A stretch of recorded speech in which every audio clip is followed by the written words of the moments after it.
Yo, what is going on, everybody? Welcome back to another episode of the Geeks5EPodcast. I am your host, the one, the only, notorious, the infamous, the most chaotic panelist and podcast host in all of Texas, the one, the only, Mr. Uppies himself, King Mexico, also known as Captain Mexico. What is going on? I'm here. I am back. It is Monday, uh, April 20th, 2026. We are almost out of April. Holy shit. Wow, holy fuck.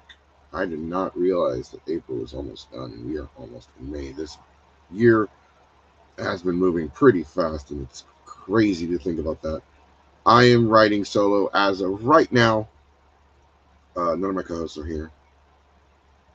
So let's. It's been a tough weekend. I will. Uh, we will get to a lot of things. I'll cover a skinny.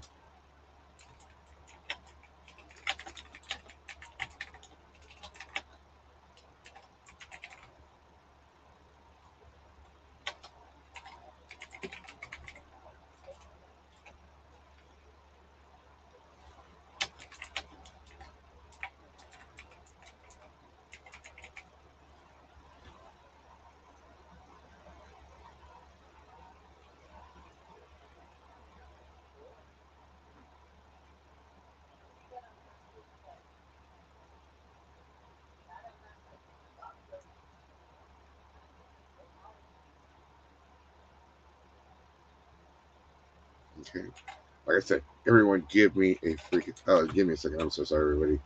We're getting the show started. I'm solo by myself. There's no introductions. Like, uh, damn it. Because I can't post the link until it goes live. That's the issue.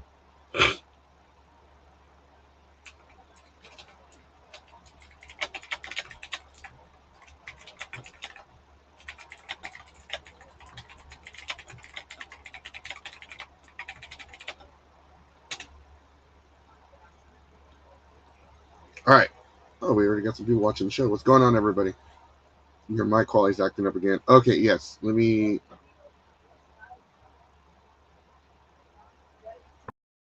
About now? How does it sound now? Hello. What is going on? Welcome. How do I sound, by the way? They said my mic quality was shit earlier. I think it's because it was adjusted to my. Um. Sounds good to me. Okay. Far Knocker, if you're seeing this, how does it sound now? I changed it. I changed it to the. Yeah, it was. Yeah, much better now. Thank you. All right, let me. All right, thanks, guys. I am the like. Okay, introductions all of a sudden again. We'll do that all over again. I'm the most chaotic, infamous, notorious, most chaotic panelist and podcast host in all of Texas, Mr. Uppies, King Mexico, Mexico for short. Yeah, hold on. Okay, let me send it to Suffer real quick. All right, you are the only person, Geek Cred, that showed up today that went to Anime Dallas. I kind of was really exhausted today, and I haven't like advertised or gotten. Oh, damn it! Yeah,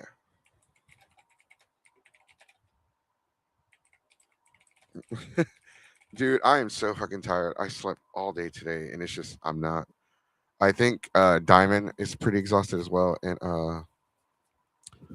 Sonic as well. But welcome, sir, and give yourself an introduction while you're here, while I get suffering. My name's Ryan. I also go by Geek Cred. I do a lot of panels at conventions, mostly trivia, and I have a YouTube channel where it's mostly me going around and asking people trivia questions at cons.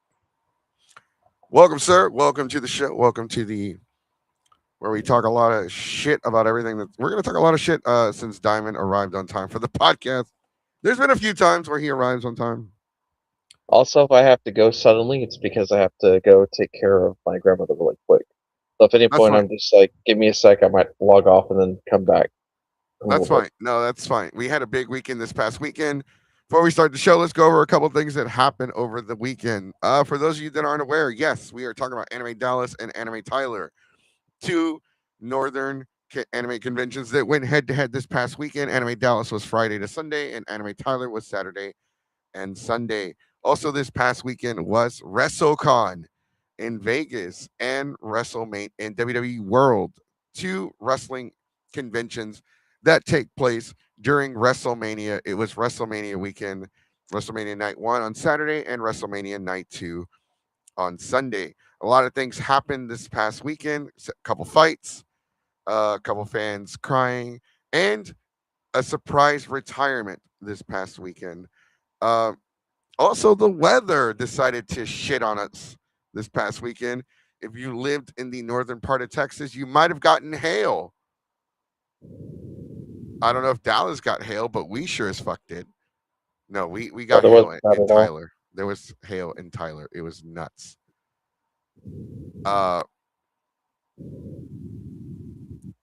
Uh, and now, sorry for bringing up politics, but the Onion now successfully owns Info. What the fuck? Really? Is that? Oh, and it is 420. That's right. For those of you celebrating 420, why don't you sit back, relax, watch the show, and light up a doobie, and that's pretty much all I got. I wasn't prepared for that one. Um, yeah. What else happened this past weekend? Oh, for you Dragon Ball fans, Dragon Ball Xenoverse 3 has officially been announced. Project Age 1000 has officially been labeled as Xenoverse 3. They released a anime short video for it. It was really interesting. And for you Sparking Zero fans, they've announced new DLC. 30 plus characters will be making their way into the video game, um, adding all the original characters that were in Tenkaichi Budokai 3 that weren't in the Sparking Zero game. A lot has happened. Uh, Other video game news, I have nothing, but Super Mario Galaxy is officially the number one grossing movie in 2026. Officially, it has surpassed all the numbers so far. Congratulations, Super Mario Galaxy. They're still going to be making money. It is the most successful movie this year, I believe, until Avengers Doomsday. Oh, man. Where's Sonic? He usually covers all this shit. Yeah, blaze it. Uzi says blaze it. Blaze it. Get yourself some munchies, get yourself a fatty, and just go to town, man. Just enjoy If it. some theaters are going to be showing Pineapple Express tonight, I know Star Cinema and I think maybe Cinemark. So Mhm. if you're free tonight, go check out Pineapple Express. Great Pineapple stoner Express. movie. Yeah, it is a good movie. Dragon Ball Frieza, an anime, was announced, and Dragon Ball Fighters is getting Super Saiyan 4 Diamond Goku this Wednesday. Dragon Ball Super Frieza is the continuation of the Dragon Ball Super remake for the anime. They're going to be labeling it, so it's going to be Beerus, which will lead into Frieza, which will lead into uh, the Universe 6 arc, which will lead into the Goku Black arc, which will lead into the Tournament of Power.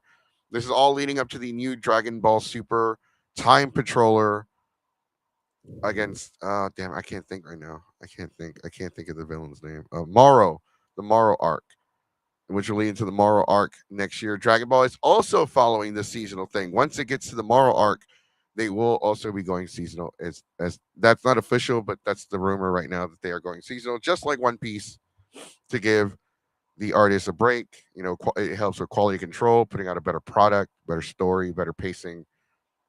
Too much Dragon Ball. There's no such thing, sir. There's no such thing. No such thing. Not enough Dragon Ball. As a matter of fact, there's too much One Piece. Okay, you get two, like we went to get the One Piece meal last week, and we didn't get a fucking biscuit. What the fuck? Uh, 2 out of 10, no biscuit. Do not recommend. And the lemonade was alright. It was alright. It wasn't that great. It's not something I would like go fight somebody on the streets for. Can't you just buy the biscuit individually? Yeah, but it should already come with the fucking meal. It's not about the. It's the principle. Why didn't it come with the fucking biscuit to begin with? I'm paying 4 piece prices for a 2 piece meal, and it comes with like a little crappy pudding cupcake. It wasn't that great. It was too sweet. Eating it put me at like pre-diabetic levels. It was. I don't know. Have you had it? No. No, no. It's really like it's really sweet. Like if you're not into like really, even if you like really sweet foods, it was like really really sweet. Like I do not like. It was not something I would eat again. Honestly, it was okay. I'm not saying it was bad, but I'm just saying it was really sweet. The chicken was chicken, obviously. It's Popeye's chicken. They didn't add any special seasoning or anything to it. Other than that, it was nothing really special. Just the gum lemonade and the fucking uh the cupcake was just, I don't know. I enjoyed the chicken. I like my spicy chicken. I want to though. Go get yourself the fucking meal. They have it. Well, they don't even have the box anymore. Oh, here we go. We got another guest here who will be coming in to be talking. He's also a panelist, and he's also been on the Geeks Forever podcast. Please welcome Suffering back to the show. Who who disappeared and we all thought died because no one had heard from him for like a year, and now he's back with a vengeance or a blast from the past. I don't know. I don't know where I was going with that. Fuck, it's Monday. Leave me With alone. more suffering. Yes, more suffering. I had Five Nights at Freddy's meal, and the little cupcake they had was fire. Honestly, I think that might have been better. Where did you get the one at Popeyes? Was it also a Popeyes thing? The Five Nights at Freddy thing? Are they just recycling shit? Like, okay, we didn't sell enough of the cupcake. Let's just give it with the one piece meal. All right. So this past weekend we were talking about, it was WrestleMania. It was Anime Tyler and Anime Dallas. A packed weekend in the middle of April, and now we're almost done with the month. It was also Kimi Kawai in College Station. What the hell? Mm-hmm. I can't believe I forgot about that. Wow. It's okay. Everyone else did. Oof. Not the weather. If you're curious about that one, my friend Mombarella, she has a YouTube channel. She covered the whole convention. So if you look up her channel, there's a bunch of Kimi Kawai videos on there for that one. Don't look up their channel. Have them come on my channel so people can watch this channel. It was the first year that Kimi Kawai was trying to do something in CSTAT. So it is an experiment. And I normally associate Kimi Kawai more as like a trade show because they have very limited programming. But it seems like they're trying to grow. So okay, is it still? Isn't that the not to like bring up old shit or stir the pot or throw shit in the fan? Isn't that the con where the owner or the con chair like got mad and doxed a lot of their guests? I don't know about that, but you know who runs it, right? Dirk Strangely, the artist. Mm-hmm. Yeah, I think I've heard of them. Just, I don't know them personally. They do a lot of gothic art. I hadn't heard about him doxing people though. I've gone to his. I think that was another small convention in Conroe. I've gone to Kimi Kawai, the one at Conroe, as a guest. I had a wonderful experience working with them. No complaints, but I can't say for other people. But I didn't hear anything. Okay. Yeah. I think I'm confusing my cons. I think there was another convention in Conroe. It was more of like a general pop culture convention. I think that you're talking about Comic Conroe. I think so. Yeah. I don't think it was Comic Conroe. Oh, the Comic Conroe one was run by the guys that do the lightsabers. Okay. It was the con chair was a female. Was female. Was not a female. Is female. They're a girl. I don't know what's the proper term. They are a woman. I know as far as North Houston cons go, like there's been 4 or 5 different small little trade shows all in that area over the past like 10 years or so. So there's a lot of cons. More or less of them are trade shows. You know, it's interesting. Not all of them are bad. Like we went to Retro Palooza with Geek Cred, and we had fun there. I got me a talking Pikachu that now haunts me in my sleep. And wait, pop culture. That one's also at Comic Con or in Conroe. Yeah, was that the one you all think of? Pop culture. Yeah, I think that was the one where the owner doxed everybody. Yeah, maybe it is. Maybe I think so. It's been a while. It's been a few years. And joining us always late, he is the plan B of the team, the second string. He's the Wednesday night. I knew I was gonna get Geek Cred. All right, yeah, the diamond that does the assassin, Diamond Assassin. I got paid today. That's all I gotta say. So, well, you didn't pay for your dinner, so you should have money to begin with. No, he earned the ass in his name because he got admired for his cake while he knocked out. He really did. Like, I forgot that he fell asleep face down, ass up for some goddamn reason. Like, what the fuck? And then like somebody just stared at his ass and they were like contemplating slapping it while he was asleep. It's the assening effect. It's the ascending effect. Yeah. Like, it didn't even occur to me until like, and it was one of our friends in the room. I'm not gonna say her name, but yeah, she was like, God, she's like this. She's just like staring at your ass. It's like, Yeah, there was a very definitive outline underneath the blanket. To be fair, No, I don't think he had a blanket on. That's the Yeah, issue. it was. Like, It was a blanket. it was a blanket. Yeah. It's Yeah, one of those, you and like, thin ones. 17 knocked out. They just inflated the inflatable mattresses and just like as soon as y'all hit them.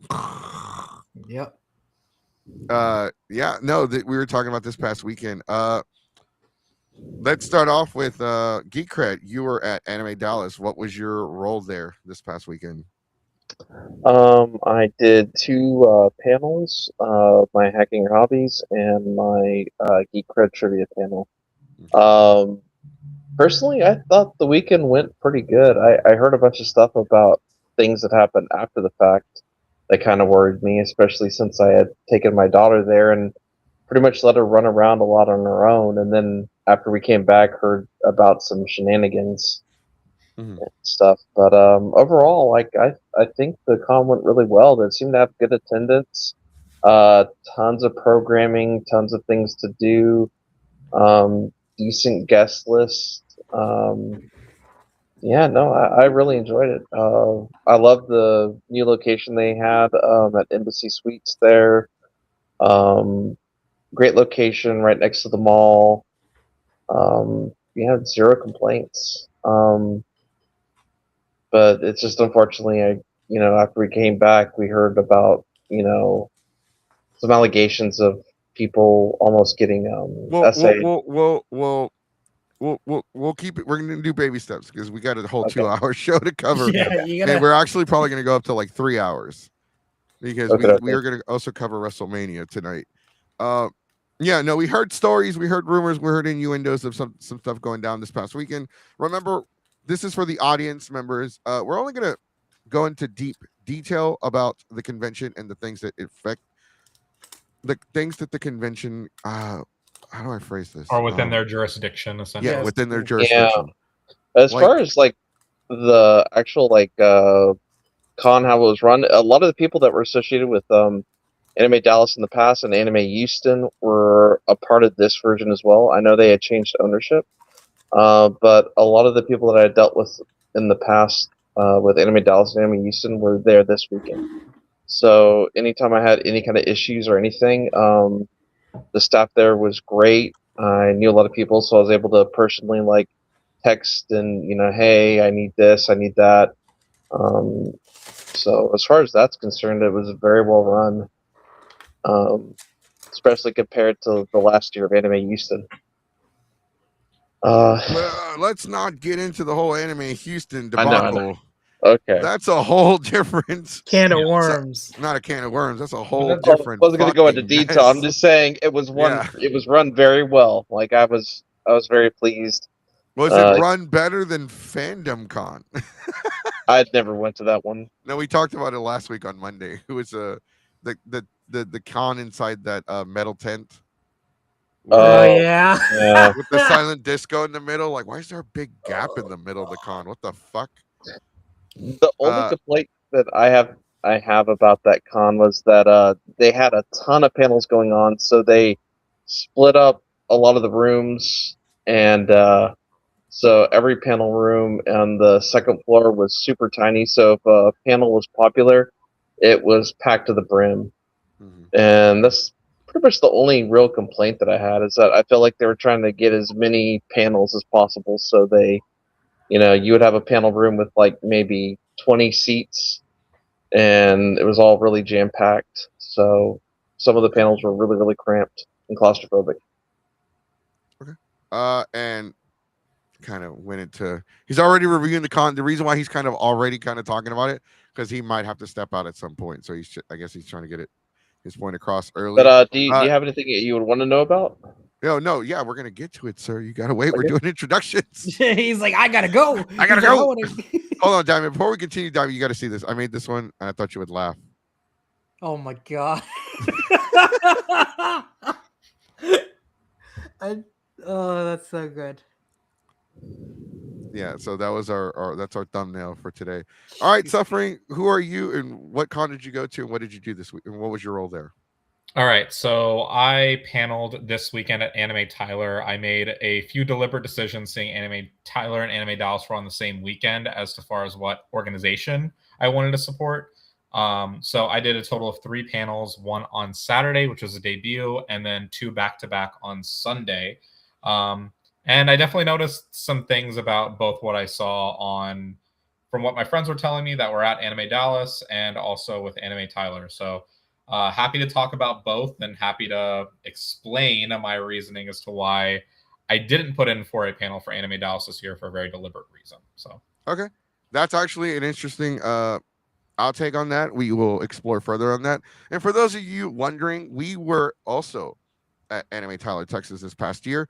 We had already committed to Anime Tyler last year before the dates for Anime Dallas were even released. So we were fully committed to going to the convention and being there and being a part of the magic that is Anime Tyler. It was so magical. We even got hail. Like nobody else got hail but us. There apparently was hail in Northeast Dallas as well, but yeah. I mean, it's I feel special. Don't take it away. Don't take this away from me. We had the 10-15 minutes right as we were opening the con, and we were just like, we're starting off with like 3-4 people. Yeah, like our panels started at the same time. Like we were the first panels of the day. And that's how our panels kicked off. Hail! It literally hailing outside because they put too much power at the same time. Small That's ice right. cubes.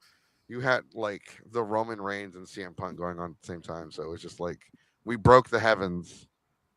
But it was great. We were at there. We as far as the crew goes, we had Fart Knocker, Diamond Assassin, Android 17, and me, myself, Mexico, from the Geeks 5 Ever crew. We hung out this past weekend. We also had another member of the group, but they don't have a nickname yet, so we're not going to say their name. We all hung out this past weekend, and we're going to talk about our role. We were panelists as well. We also had 3 panels, besides karaoke, which was hosted by Toa. Mostly Toa, not me so much. I kind of took a step back this year to let Toa run it more. He seemed to be stressing out a little bit more than I was. And Diamond, this was Diamond's first time running the computer, so he's kind of got the ins and outs of how it works. It's a little complicated. It doesn't seem complicated at first, but it's a lot of going back, especially with the screen setup. We didn't have our normal screen setup. So it was mostly because of the screen setup. Normally, we have a 2-screen setup in the back, and then we have the monitors where you can see everything in the front because we have splitters.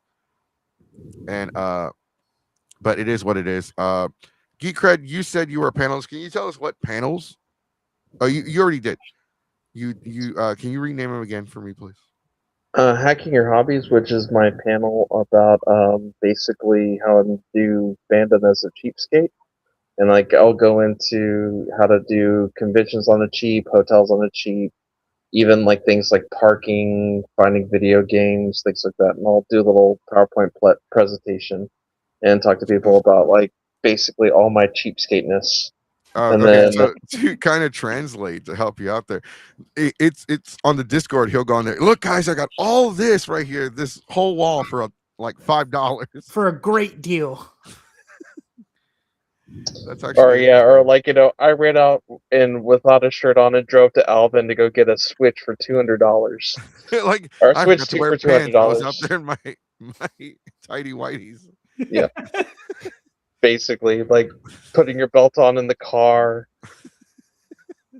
One time I literally like to go, like this is how bad it is. One time to get a really good deal, I literally shoved my grandmother who has dementia in a car, just like, we're going to IHOP, Grandma. And then like I drove to Spring, Texas to go buy something because I had to go get it right then and there or somebody else is going to get it. So like that's how crazy my stories get. How to nerd on a budget. Yeah, pretty much. Yeah. Like essentially being cheap and not spending $500 on an anime figure when you could possibly, there's a good chance you can find it for half or even lower. Yeah. Especially if you go to garage sales and know where to look. Facebook Market, eBay, you know, the back of a Walgreens where you meet your street pharmacist because Yeah. it's 420. But okay, yeah. So you had 2 or 3 panels, I believe. Geek Cred. I also did Geek Cred trivia.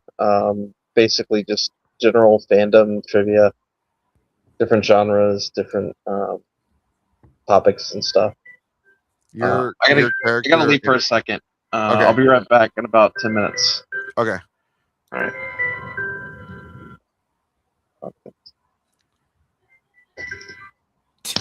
We're gonna remove him for a bit Yeah.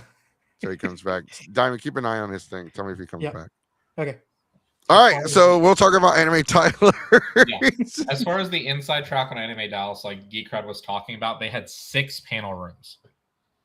So they have 6 different panels running at a time. I was told an inside track by someone that was in the programming department that they were actively trying to push as many panelists as possible so that other conventions that were running the same weekend would have a lack of programming. That's what I was told. Weird. Wow, that's fucked. Yeah. That's not weird. That's fucked up. You're especially fucking kidding. When Geek Cred is like, all right, some panels got filled up and people were literally sitting on top of each other because they subdivided the room so hard, but they were legitimately just trying to run everything all at once, right? Because they were just like, well, we need to be the only convention in town. And that was the whole strategy. Otherwise, they probably would have only ran maybe 2 or 3 panel rooms. Like the standard is 3. Like even for the only time you see a con with like 6 panel rooms, if it's like a massive con like Comic Palooza, you know, A-Con, fucking like big conventions like San Japan, the con that will not be Matsuri, even Matsuri could run 6 panel rooms, you know, despite the fact that the fucking convention's a fuck Matsuri. There you go. There's your line for the He said the line. He said the line. Take a drink or take a hit.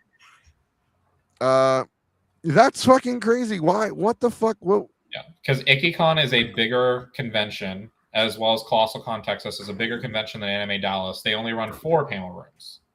Mm-hmm. So the fact that Anime Dallas ran 6 tells you a lot of what you need to know, especially if you were at KimochiCon the past 2 years, where you were at the Embassy Suites Frisco, and you understand that venue isn't big enough to really accommodate 6 panels, especially ones that go anywhere over 40 people in the audience. Mm-hmm. I'm just... It doesn't... That just seems like a dickhead move. You know, I don't want to, like... Who's the con... Like, let's not get into personals here. And that's me talking to myself. A lot of the team is the same, even though ownership has changed. Is that true? I've been hearing rumors that it's not, that is not the case. That's false. So I was told the new blood in the team, right? Like, because a lot of the core team that's like the backbone of the con has stayed the same, but a lot of the new kind of overhead that's injected themselves feel like they're trying to run things more efficiently, but also trying to be more toxic to other communities or conventions or competition in general. Well, it's fucking petty. People are gonna say toxic, and I agree with you. It is toxic, but it's fucking just being fucking flat out petty. And I really like. Here's the thing: I had heard that they swapped owners, like they changed owners, that like the management was different, and I was really hoping that was the case. And I was like, okay, maybe there's still hope. And then I heard rumors like, oh no, that's not the fucking case. Like it's still the same fucking guy running it. And then you know, they just they might have a different team. They might have because cons have con chairs, and then they have like the owners.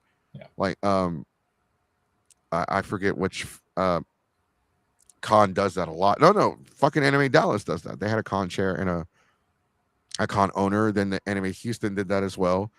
And then they tried to sell it off to an asshole who the fucking community hates. And then Anime Houston, Anime Dallas is supposed to still. No, right. That's what I meant. I meant Anime Houston was trying to be sold to that fucking asshole. Voldemort. We're gonna call him Voldemort. They're trying to sell to Voldemort, and it didn't. No, it didn't. Yeah. So essentially, what I'm told by a lot of good people that are part of that team is that, yeah, some of the faces and names have shuffled around, but it's still effectively under the same type of management as before. Because even though the owner on paper is no longer like really running the con, they still had a lot of heavy influence on decisions during the con. They were at the con. They were still in the staff room. They weren't on paper making the decisions. They were just having someone else make the decisions for them, right? So I think that's part of it. Is the strategy is to deflect from the controversy that's associated with Anime Houston. But a lot of people with that organization probably weren't worried about Anime Dallas being affected like that, just because they care a lot more about Anime Dallas. But I think they almost tried a bit too hard to try to push themselves as a bigger convention in Dallas, just because I don't know if you got the feeling of this every time you've been to Dallas. A lot of conventions are being very opportunistic and cheeky with the way they're handling a lot of decisions to try to push badge sales and other things. So it's the only con that we've been to in the Dallas area lately over the last few years is Anime Dallas. I mean, I'm sorry, not Anime Dallas. Anime Tyler. No, not even Anime Tyler's not Dallas. It's 2 hours away. I wouldn't even consider that remotely Dallas. It's Allcon. Allcon is the only Dallas con that we've really worked with. We've gone to we might be doing Otaku Odyssey, which by the way, Wednesday, for all of you watching, Otaku Odyssey is doing an interview with us on Wednesday. If everybody watching the show can do me a huge favor and give the video a thumbs up, it helps with the YouTube algorithm. It helps people, see the show, see our reviews, watch me talk shit, just everything. I know I'm not as high energetic as I normally am. It's because this past weekend was really rough on us, our bodies, just like overall. And here's the thing, going back to the Dallas thing. I mean, a lot of the cons that were big in Dallas, like Anime North just recently came back. I have no fucking clue when that fucking con is. And I like that con. I did. And I want to go back, but I have no clue when it is. They were in it's the Anime North, Texas. Anime North is in Toronto.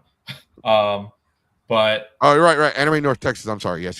You're right. That convention I am planning on going to, and that is going to be, I believe, the first weekend of August, August 7th through 9th. I think there's still time. Yeah, I'm gonna go ahead and sign up for that one and see if I can get in on them. I will say this. It surprises me that this is the case with Anime Dallas. I didn't think. Well, okay, so the story was that Anime Dallas chose this weekend. They announced this date, like they chose this date after Anime Dallas had already established this date. Yes. So that is a story, and it's not like us trying to talk shit. This is what's going around. And Anime Dallas is also a bigger convention than Anime Tyler. Anime Tyler's on its second year, is an hour out of Dallas, is small and trying to grow. It took us 2 hours to drive from where Farknocker lives, and he lives close to Arlington. Yeah. So Arlington, for those of you not familiar, that's like on the southwest side of Dallas, between Dallas and Fort Worth. So, and it's about 30 minutes outside of Dallas. So yes, it's about an hour and a half, depending on how fast you drive in Texas, to get to Tyler, Texas. So I wouldn't consider it part of the Dallas area conventions at all, just like how Onicon is no longer part of the Houston area conventions. It is Galveston. It is like the only anime con in Galveston, I believe. It's surprising to see that they are willing to. So I didn't hear a lot. Coming from Anime Dallas, because a lot of people that we know, that me and you talked to, that we interacted, that people were just like, look, I'm not going to Anime Dallas. I don't want to fuck with that convention. I don't want to interact with them. I don't want to be a part of that. People have Anime Houston and Anime Dallas, for what happened last year, left a bad taste in a lot of people's mouth. And they just don't want to be a part of that anymore. They don't want to support the convention. They don't want to be a part of it. They don't want to participate. I know Zeros to Heroes were there. I know they had 5-6 panels.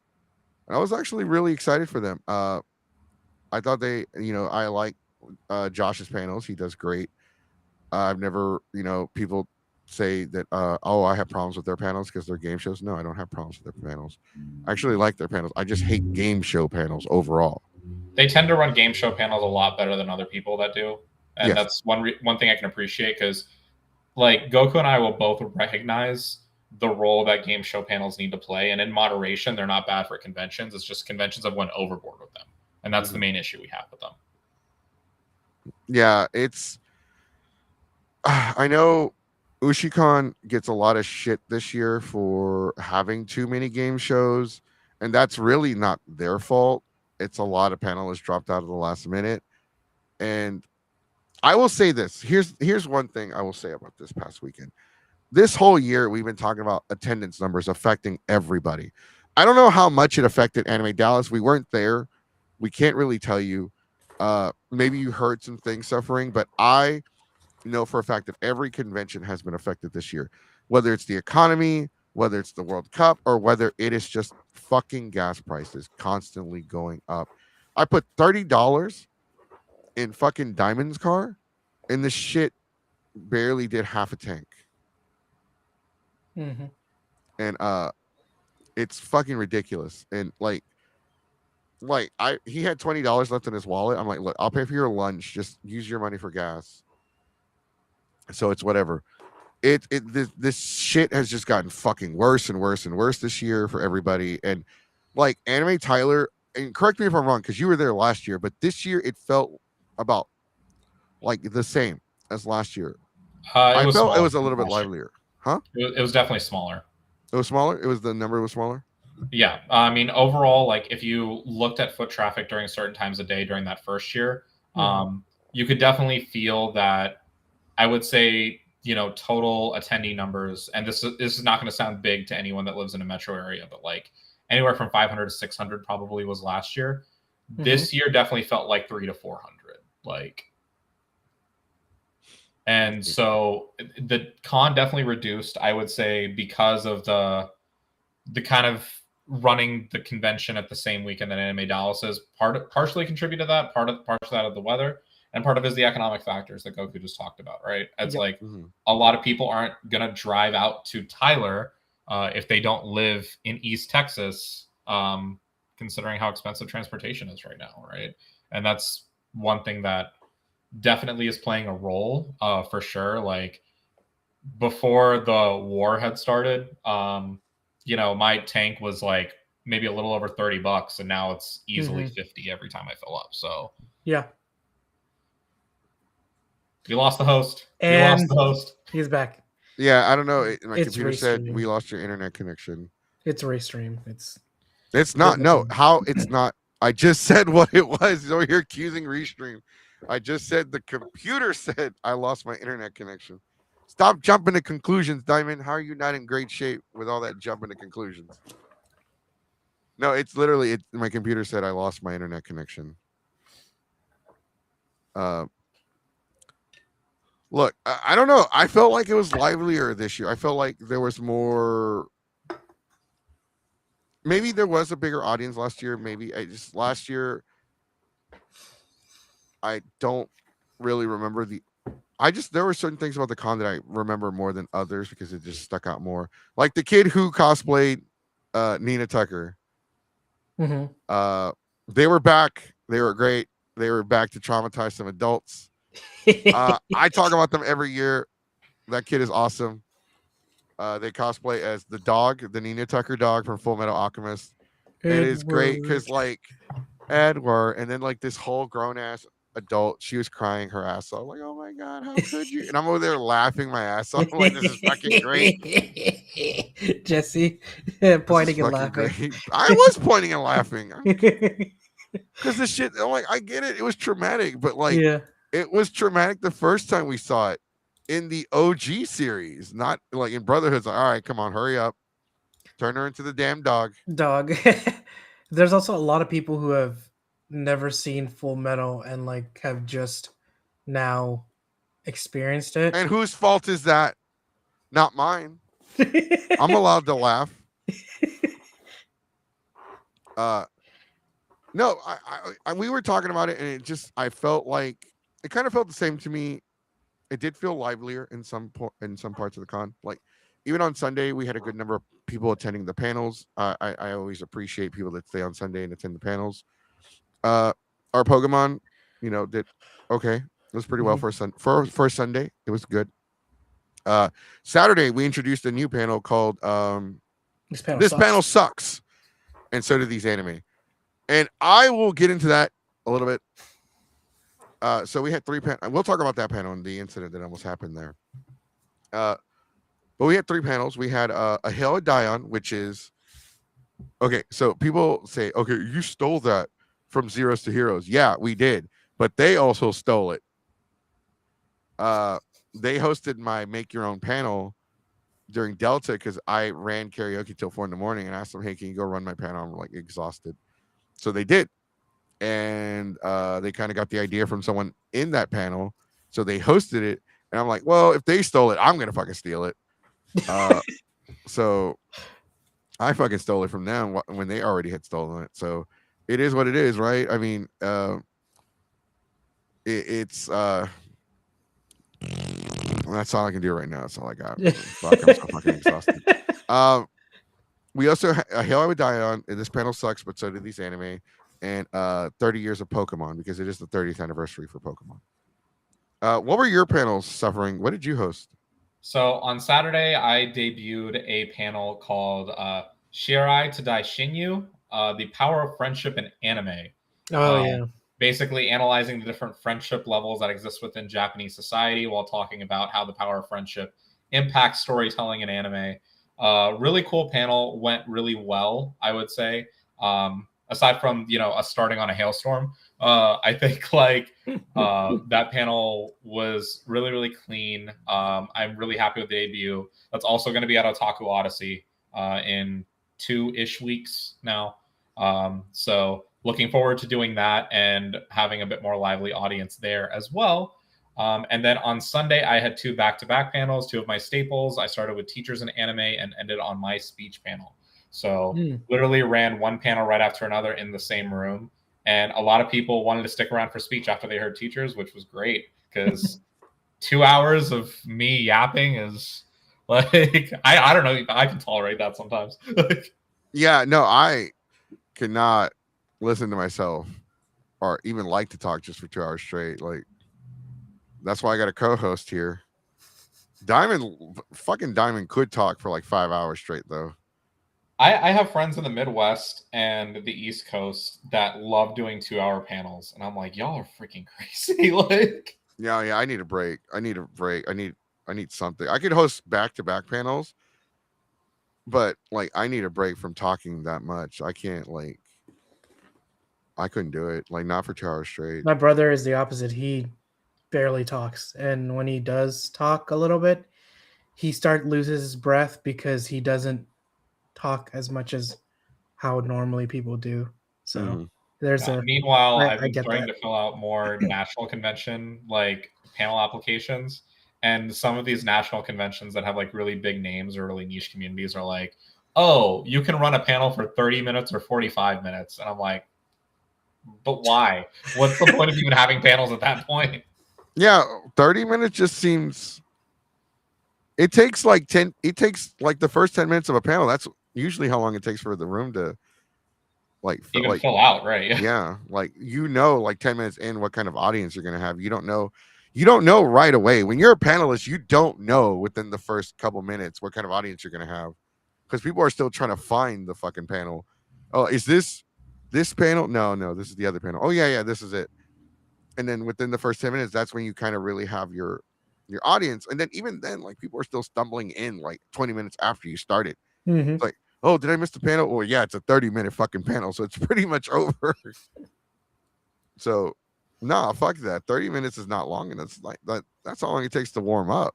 You need panel should be 45 minutes to an hour long. I say 45 because some panels do need to tear down for the next panel to start on time. So yeah, 45 minutes if you need a setup.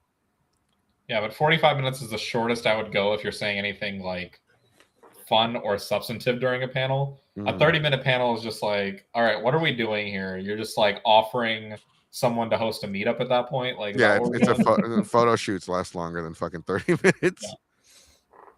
Yeah. That's fucking ridiculous though. 30 minutes ain't shit. And I will have to say this. I will say that shout out to Anime Tyler and their programming director. They were really generous this year with the time slots. They were really good. I really do like my times. They put me on right before the cosplay showcase, and we did really well. As a matter of fact, they came in there looking for cosplayers during our panel.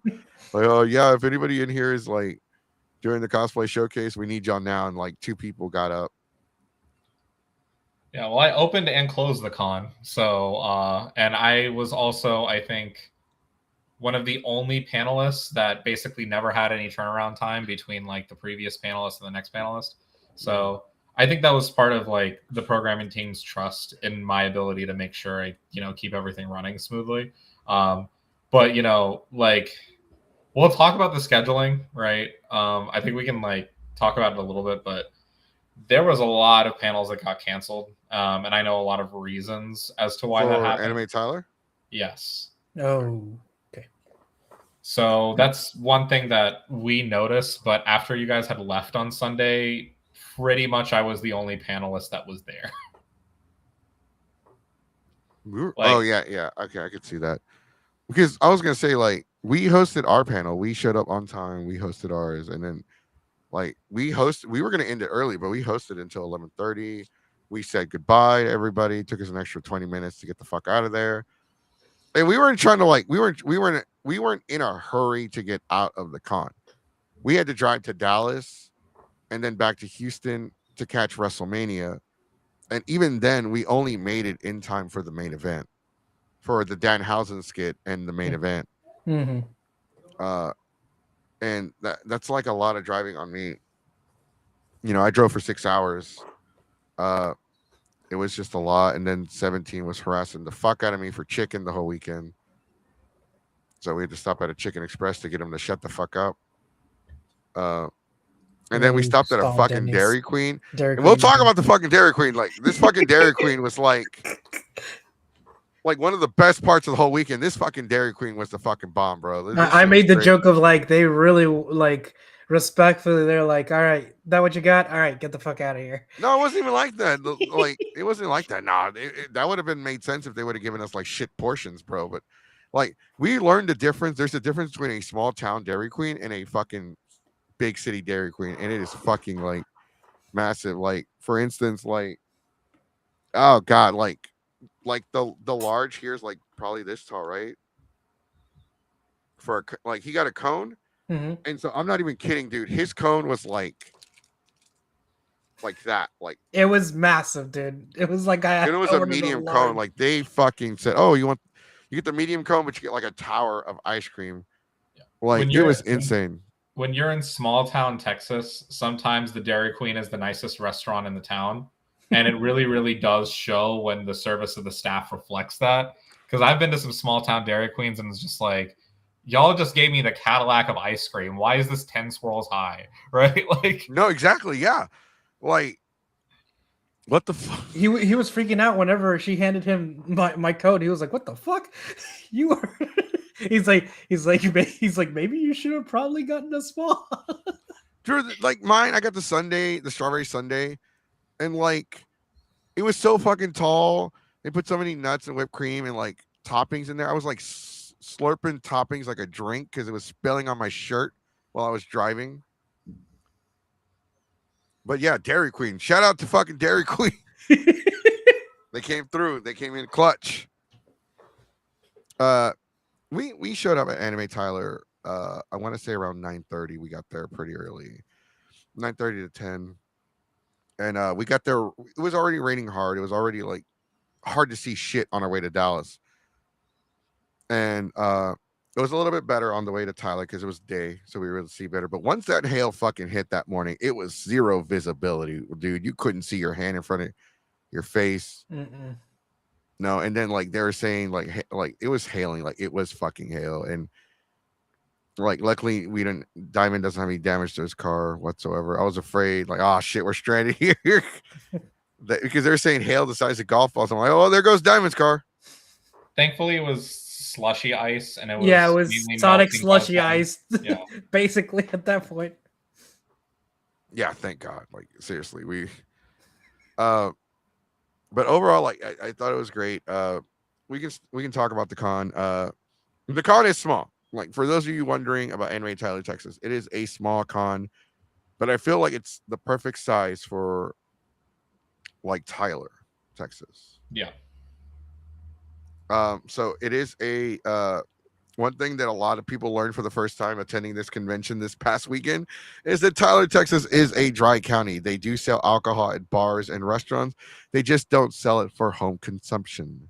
So you have to travel 30 minutes out. You have to drive for 30 minutes, leaving the town and going to another town to purchase your liquid courage or milk, as we used to call it back in the day.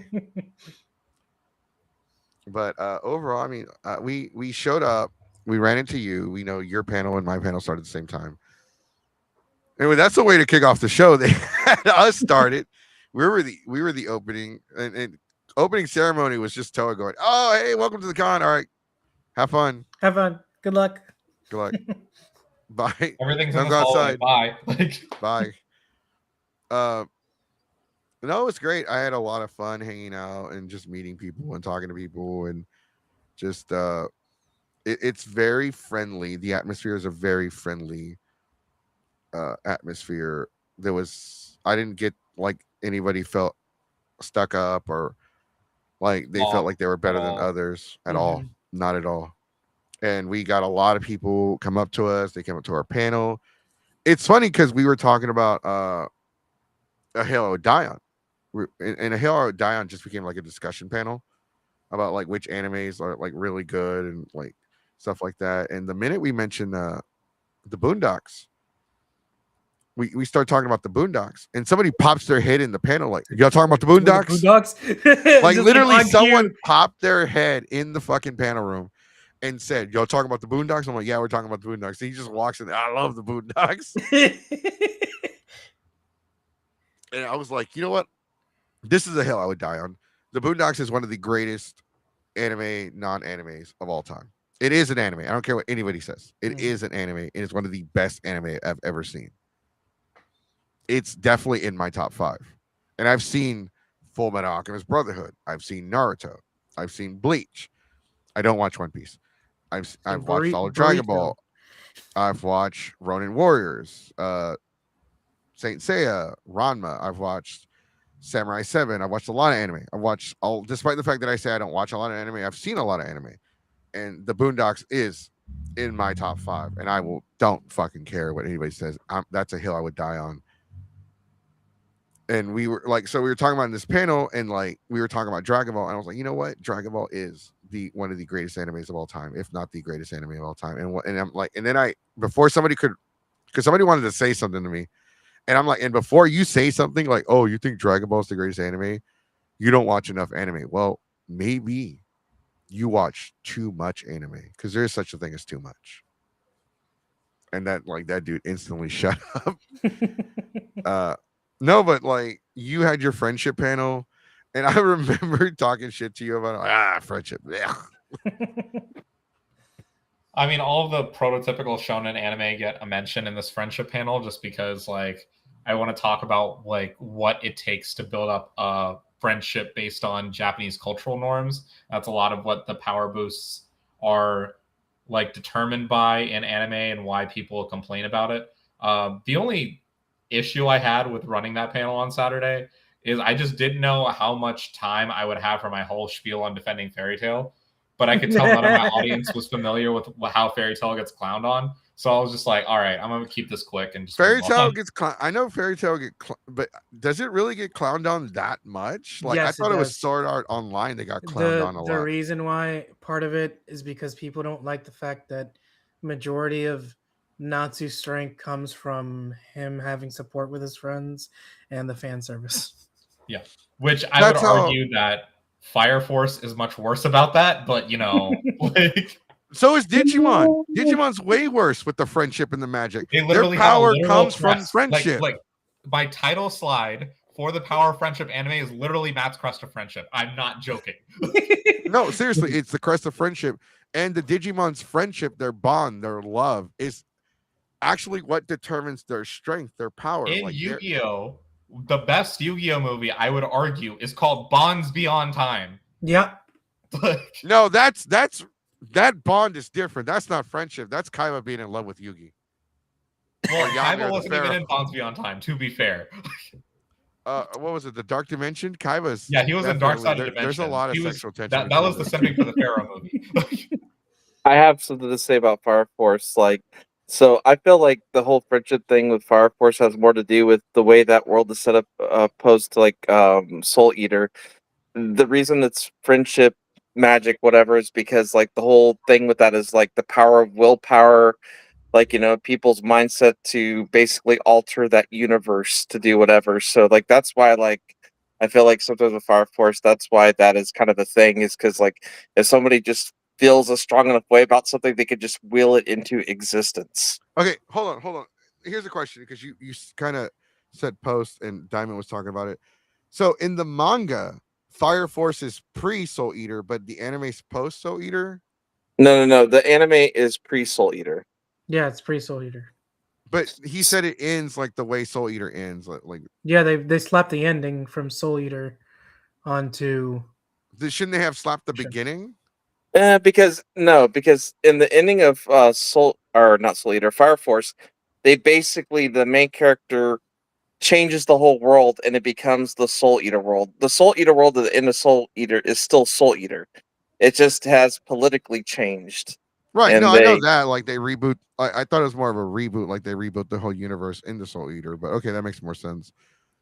I know the manga ends and it goes into Soul Eater, but the way Diamond was describing the anime, it sounds like they were either simultaneous or one was after the other. It follows the manga. It leads into Soul Eater. Okay. Mm-hmm. Okay. We were talking about Anime Dallas a little bit while you left, and we were kind of talking about some of the issues and things that we've been hearing. So, what is your take on it? So we just learned that they had 6 panel rooms for the convention. I think they had more than that. What the fuck?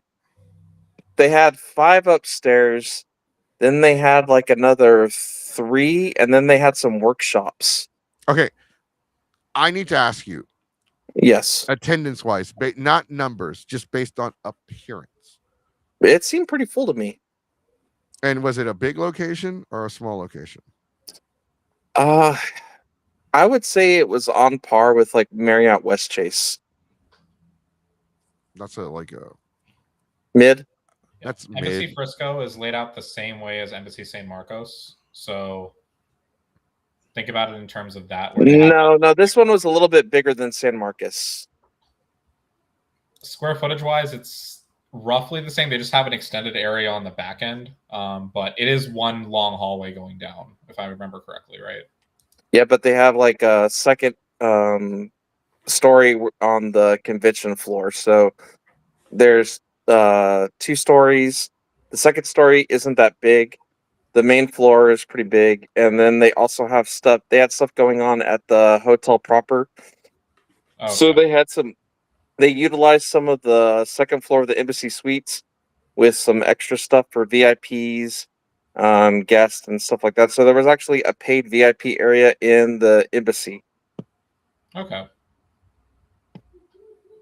That's something Kimochi-Con did not do, so that's cool that they at least made that happen.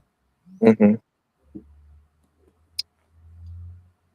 But yeah, I don't know numbers, but attendance seemed, everywhere in the hotel and the convention seemed pretty packed consistently the whole way through. Not wall to wall or anything, but it wasn't empty. Yeah, as far as numbers go, AD is supposed to be the 3rd largest con that's active in Dallas besides Anime Frontier and WeedCon, so it does make sense.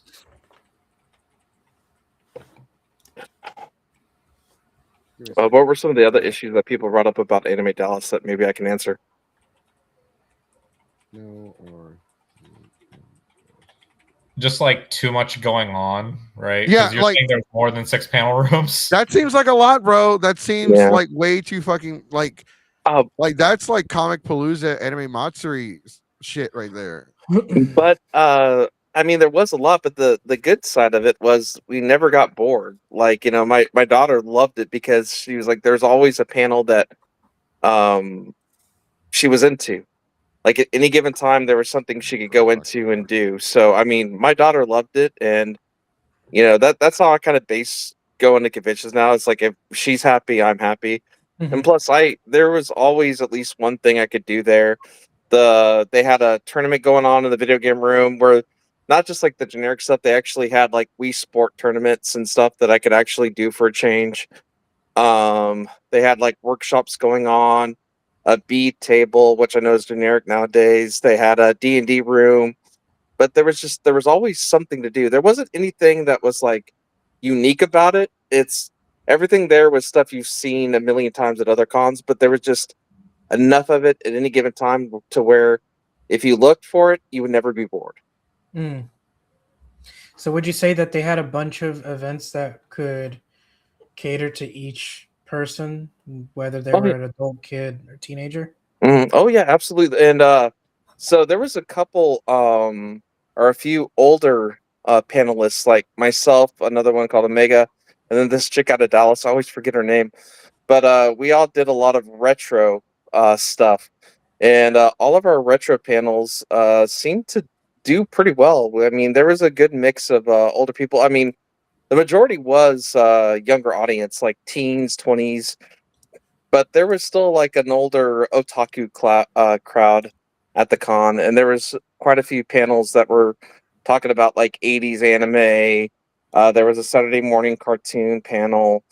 There was a guy doing Avatar, The Last Airbender trivia. Like That's Zeros Heroes. oh, yeah, the big dude that looks like Aang. Oh, Josh? Yeah. Yeah, he's cool. Yeah, he's a friend of ours. He's a friend of the show. Chandler on his team. I don't know if Chandler was there this past weekend. Yeah, he came to my trivia panel. Okay, so that explains why he never. Yeah, I told you he might have been there, Diamond. Mm-hmm. Probably couldn't do WrestleMania. That's fine. I gotta say though, like, yeah, as an attendee, that's great. You got variety, maybe a little too much because it means smaller panel rooms. You're gonna have less people likely to check out your shit. It also takes away from other conventions as well. Like it kind of splits up everything. Okay, we're gonna do a quick introduction. We're gonna add him to the show. You don't have to, but that's okay. Only an hour late, Sonic. Only an hour late.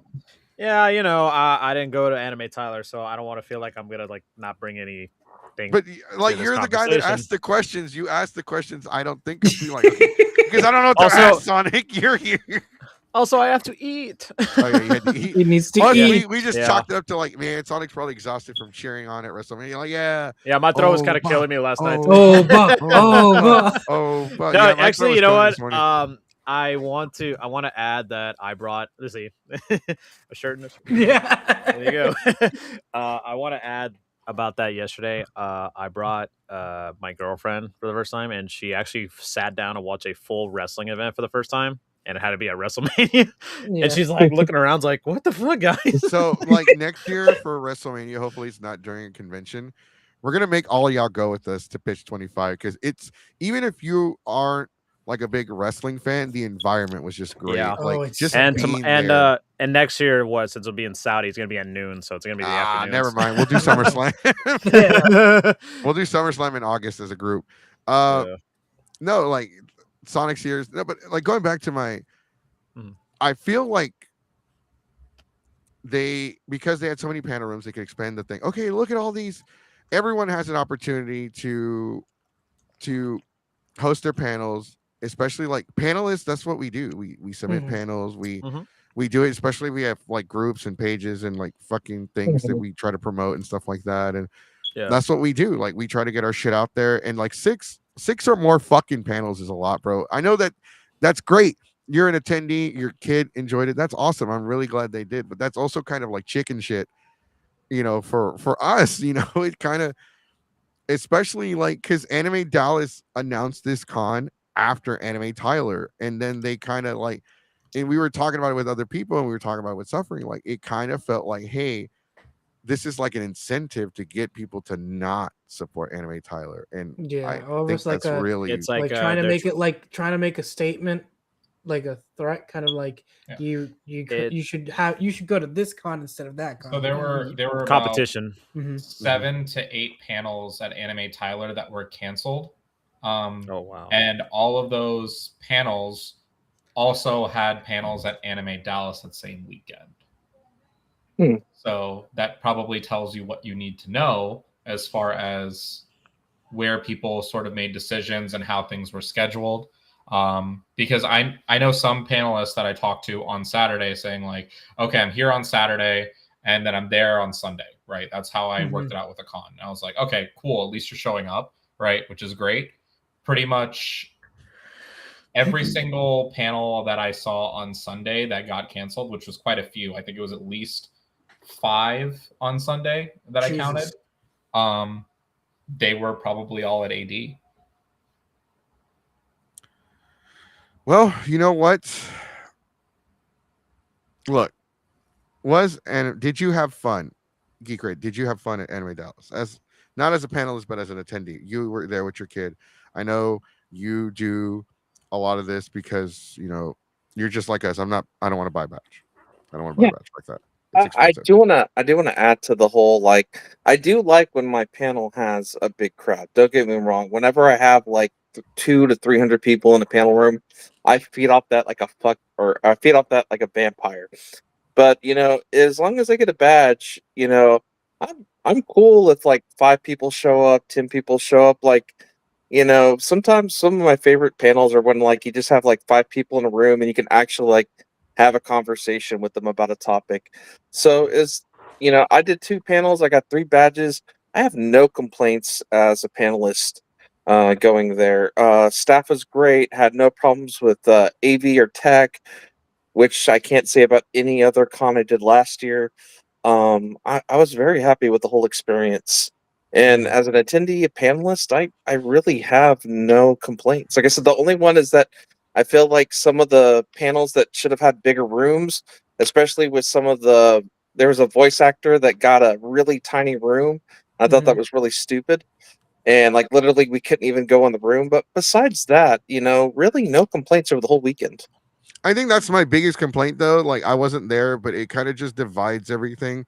You're cutting panel rooms in half, which probably already don't have a high number that they can hold, and it's gonna just fuck with everybody. And like some people have big panels, and like what if you're a panelist for the first time, right? What if you're paneling? You're doing paneling. You're doing a panel for the first time, and you kind of want like you need a bigger number than what you got. Like Yeah, it's gonna fuck with people. Yeah, I was gonna say it would kind of mess up your, it would just mess up the way you kind of like act to it. Because like for example, like say you're in a panel and then you're expecting like a big turnout. You know what I mean? Like at least half the room full. You're like, all right, I'm gonna be confident. I'm really excited. But when you see like a bunch of like only like a little few people, you're probably it kind of hurts you. It kind of hurts your confidence in a way. But if you're going to start off as a panelist, you always have to be prepared to have like an empty room. Yeah. Like you always have to prepare. So I forget his name. The guy that does Combo Panda off of Ryan's World. He does a lot of Texas. Y'all know what I'm talking about? Yeah, Bradley. I forgot So- his name. Yeah, Bradley. Last name. But I remember one time at Anime Houston actually, he had a Sunday panel where there was literally 2 people on a Sunday morning. Sometimes no matter who you are, sometimes you're just gonna have a small panel. Yeah, And no, I mean- exactly. Absolutely. I agree with you. There are Yeah. okay, but here's the thing though, and like me, Suffering have been around the block a lot. We know what to expect. There are panels where you have 500 people. There are panels where you have 5 people. There are panels where nobody shows up. There are panels to where your room is overpacked and you have people standing outside the door. That's what I hate the most. And but the thing is we've learned, we've experienced it, we've dealt with it. We've learned we've been doing this so long. That's what we expect. It's like, okay, what is the likelihood that you will have a packed room? Like, well, depending on the size of the con, depending on the numbers for the attendees, like, especially on a Sunday, I don't expect to have anyone attend any of my panels on Sundays. I was like, you know what? It's probably going to be us sitting there for half an hour. A great example was a few years ago at Colossal Con. You did a panel on Sunday, and we thought it was only be like 1 or 2 people, but they were like, I don't know, like it was 10, a packed 50 room. People. Yeah, it was pretty packed. Room. Yeah, it was for a Sunday. Room. It was impressive. Yeah, it was amazing for a Sunday. I even told Sonic, like, I did not expect that outcome. And then, like, the whole, it was great because then we had one guy who was from another state, like, oh, what the, he was all, what's the best grocery store? Walmart. Yeah. And everybody like, booed him. I think, like, compared to Anime Dallas's numbers, though, like, that feels like an excessive number of panel rooms, because if you look at the second largest convention in all of North America, which is Anime NYC, they only have 7 panel rooms. Yeah. And to me, it's a convention of Anime Dallas's size, which is probably 20% the size of Anime NYC, maybe smaller than that. Having that many panel rooms feels like, well, you're asking for a lot of empty rooms just to say you have programming, right? Mm-hmm.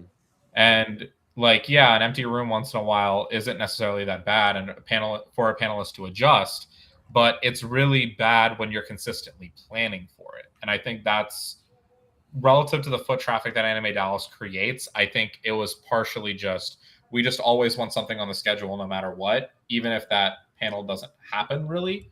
So that's what it feels like to me compared to the numbers. Okay, so I didn't go to all the panels, but whenever I would check into any, I don't think I ever saw an empty panel room, or like where it was just like the host and a couple of people. I mean, most rooms had at least like 10 people in them.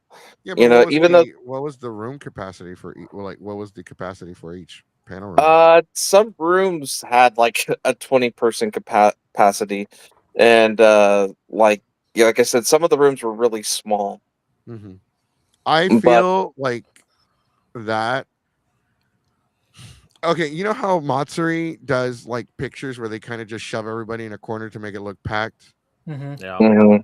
I think that's the kind of, I'm not saying that's the case, but that's the vibe I'm getting from this.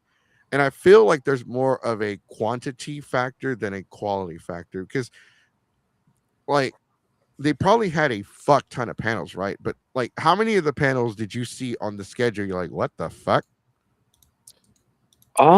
Honestly, from what like I said, when we were looking through the schedule, like we saw a ton of stuff that we were actually interested in, and I guess maybe the stuff that we weren't interested in didn't pop up enough for we to actually, be like, oh, that's dumb or that's stupid. That there was enough consistent, like, oh, we want to do this, we want to do that.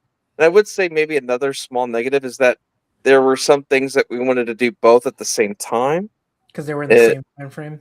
Yeah, but I'd rather have that problem than say like an Ecchi Expo where they have like 2 panels going on and both of them are about like freaking fan fiction or yaoi or something I'm not interested in. Whoa, hey man, I'm the fan fiction guy.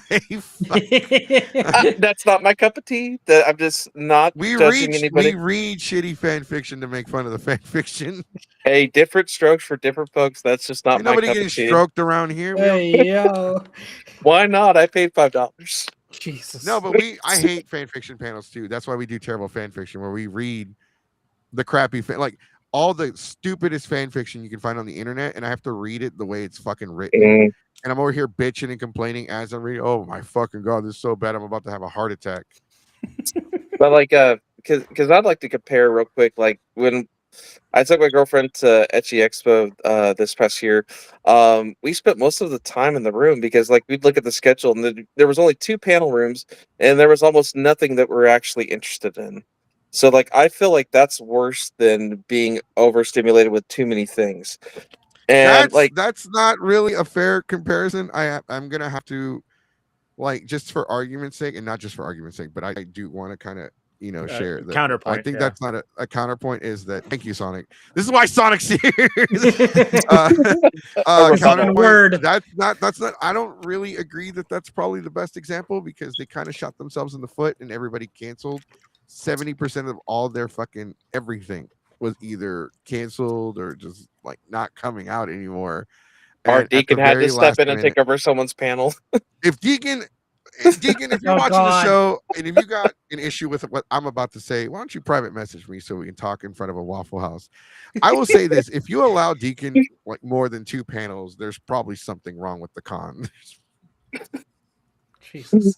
But the other thing I have to say about allowing a ton of panels is it did give a lot of panelists free badges. They were very, very liberal with the badges. I did 2 How panels. many badges did you I get? got 3 badges for 2 panels. Like, That's a lot.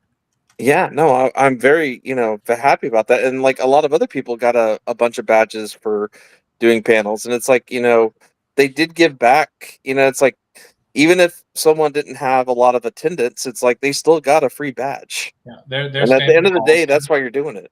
Their standard policy has always been your first panel gets you 2 badges, and then every panel you do after that gets you 1. So Yeah. Okay.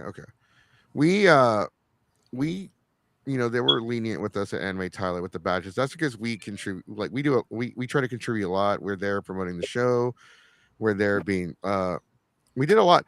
I would have to say though, Anime Tyler went above and beyond when it came to like catering to the people, like just not just us, like everyone in general. Like we talked to Toa and we're like, hey, and I talked to the showrunner, the guy that runs the con, Seth, and we're like, hey, WrestleMania is this weekend. We want to watch the show.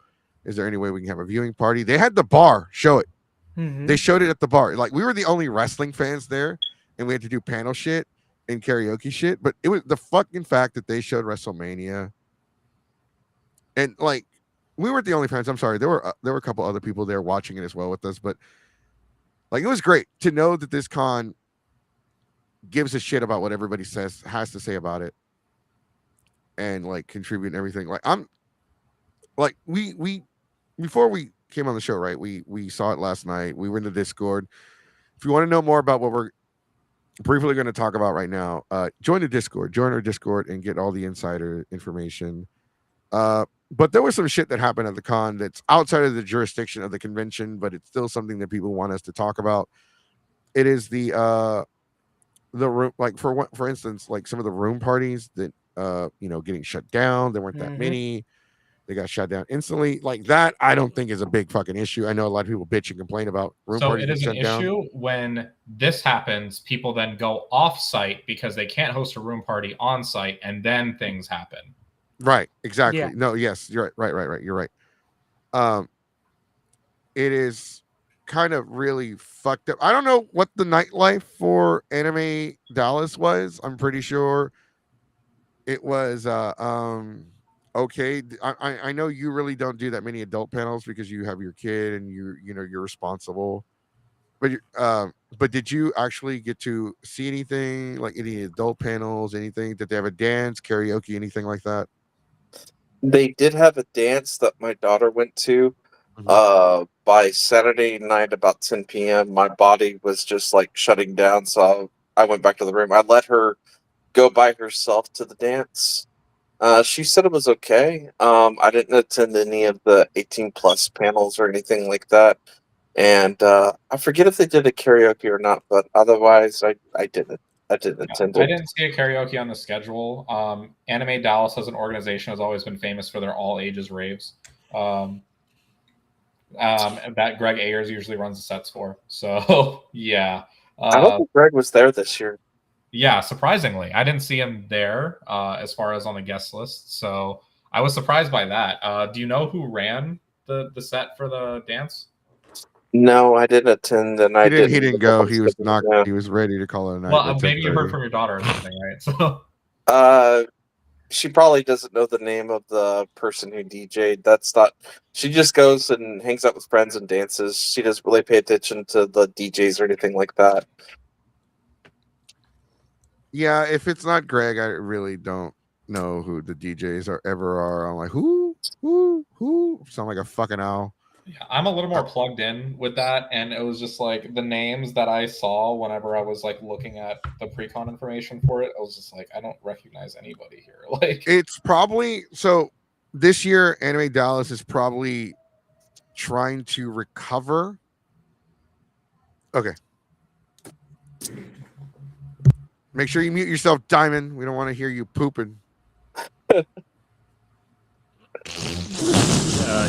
You were saying? Oh yeah. So they were trying to recover, right? Because we did the special last year on Anime Houston, and obviously we told everybody like, look, this is Anime Houston, this is an Anime Dallas, but it doesn't matter because public perception is still gonna be the way it is.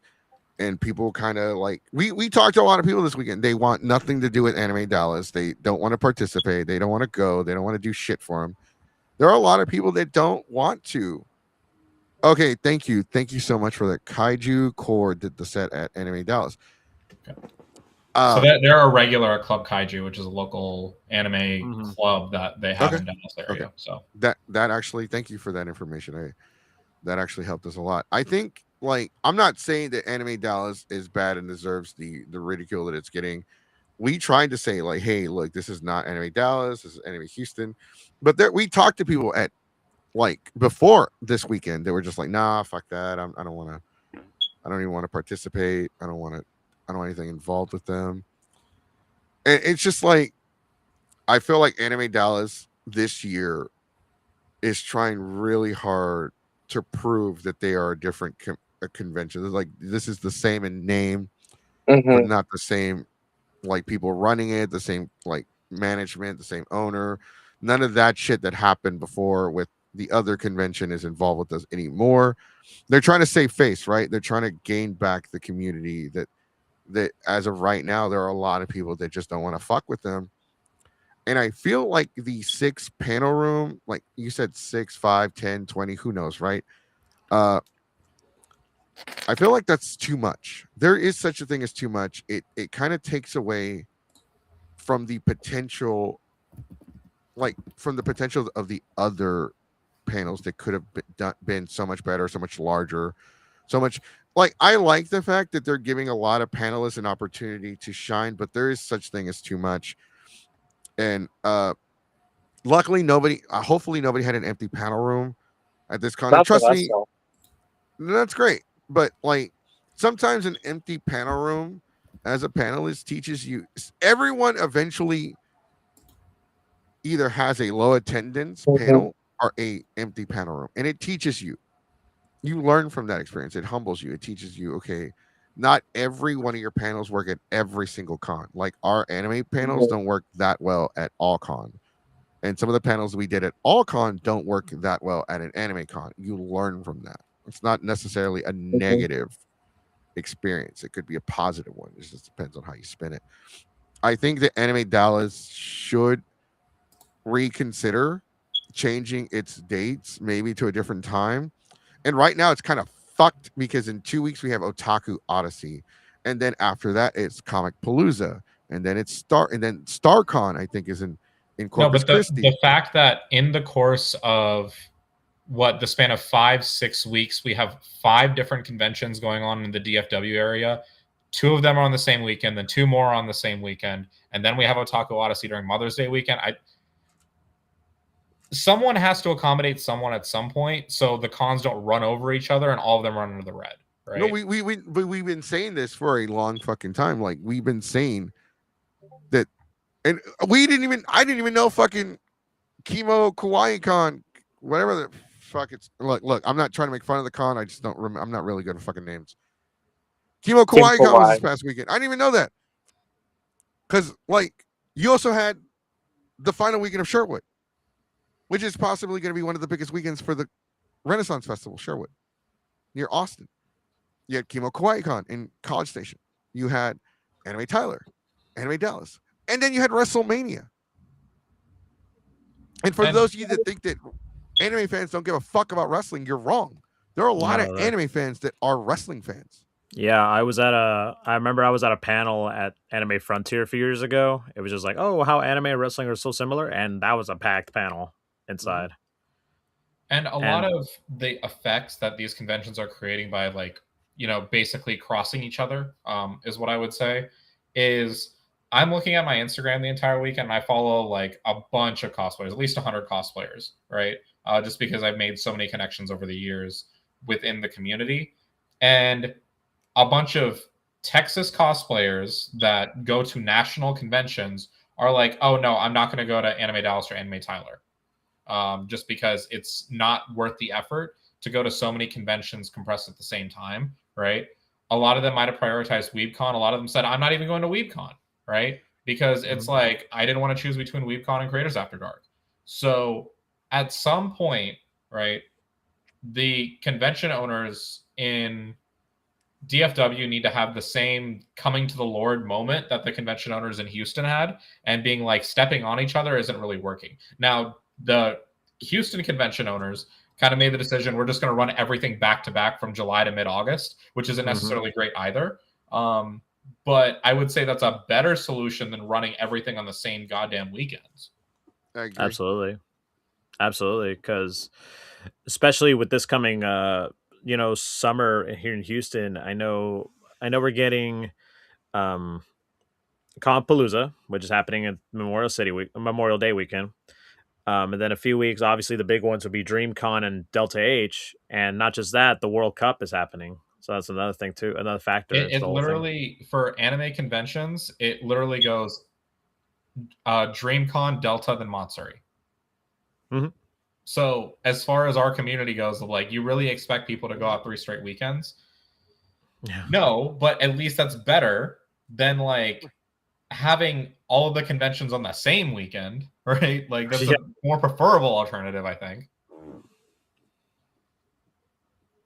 Yeah, it's glad they, it's really good that they're doing that. Like, I'd rather do the week by week thing rather than the all at the same time. What's our theory on why? Because Tokyo X has officially moved out of June. What's the theory as to why no Houston cons can make it in June, or why any Texas cons like literally just say, "Oh no, Memorial Day weekend, we're done. We're taking a sleep for a month." Like, I don't know. That's the thing. I would say this year could be the World Cup being a factor, but I have no idea, because I know that Tokyo X, they went from June to September, late September too. So that's an interesting thing too. There but are they were some the school only convention in districts. June, like, ever. There are So, some yeah, school at one point, yeah. There are some school districts that are still in session in early June. well, I know, but like mid and our late June, exams are literally the first week of June, like right after Memorial Day weekend. Like, after that, it's just like, yeah, unless you count teachers working staff development and wrapping up their classrooms, like, they're not really in session. They want to get at the summer school kids, bro. They got the summer school kids. That's what you're trying to pull. All right. They want the summer school kids to go. I don't know. It's really confusing. I don't know what the fuck. And this year has been an interesting year, to put it.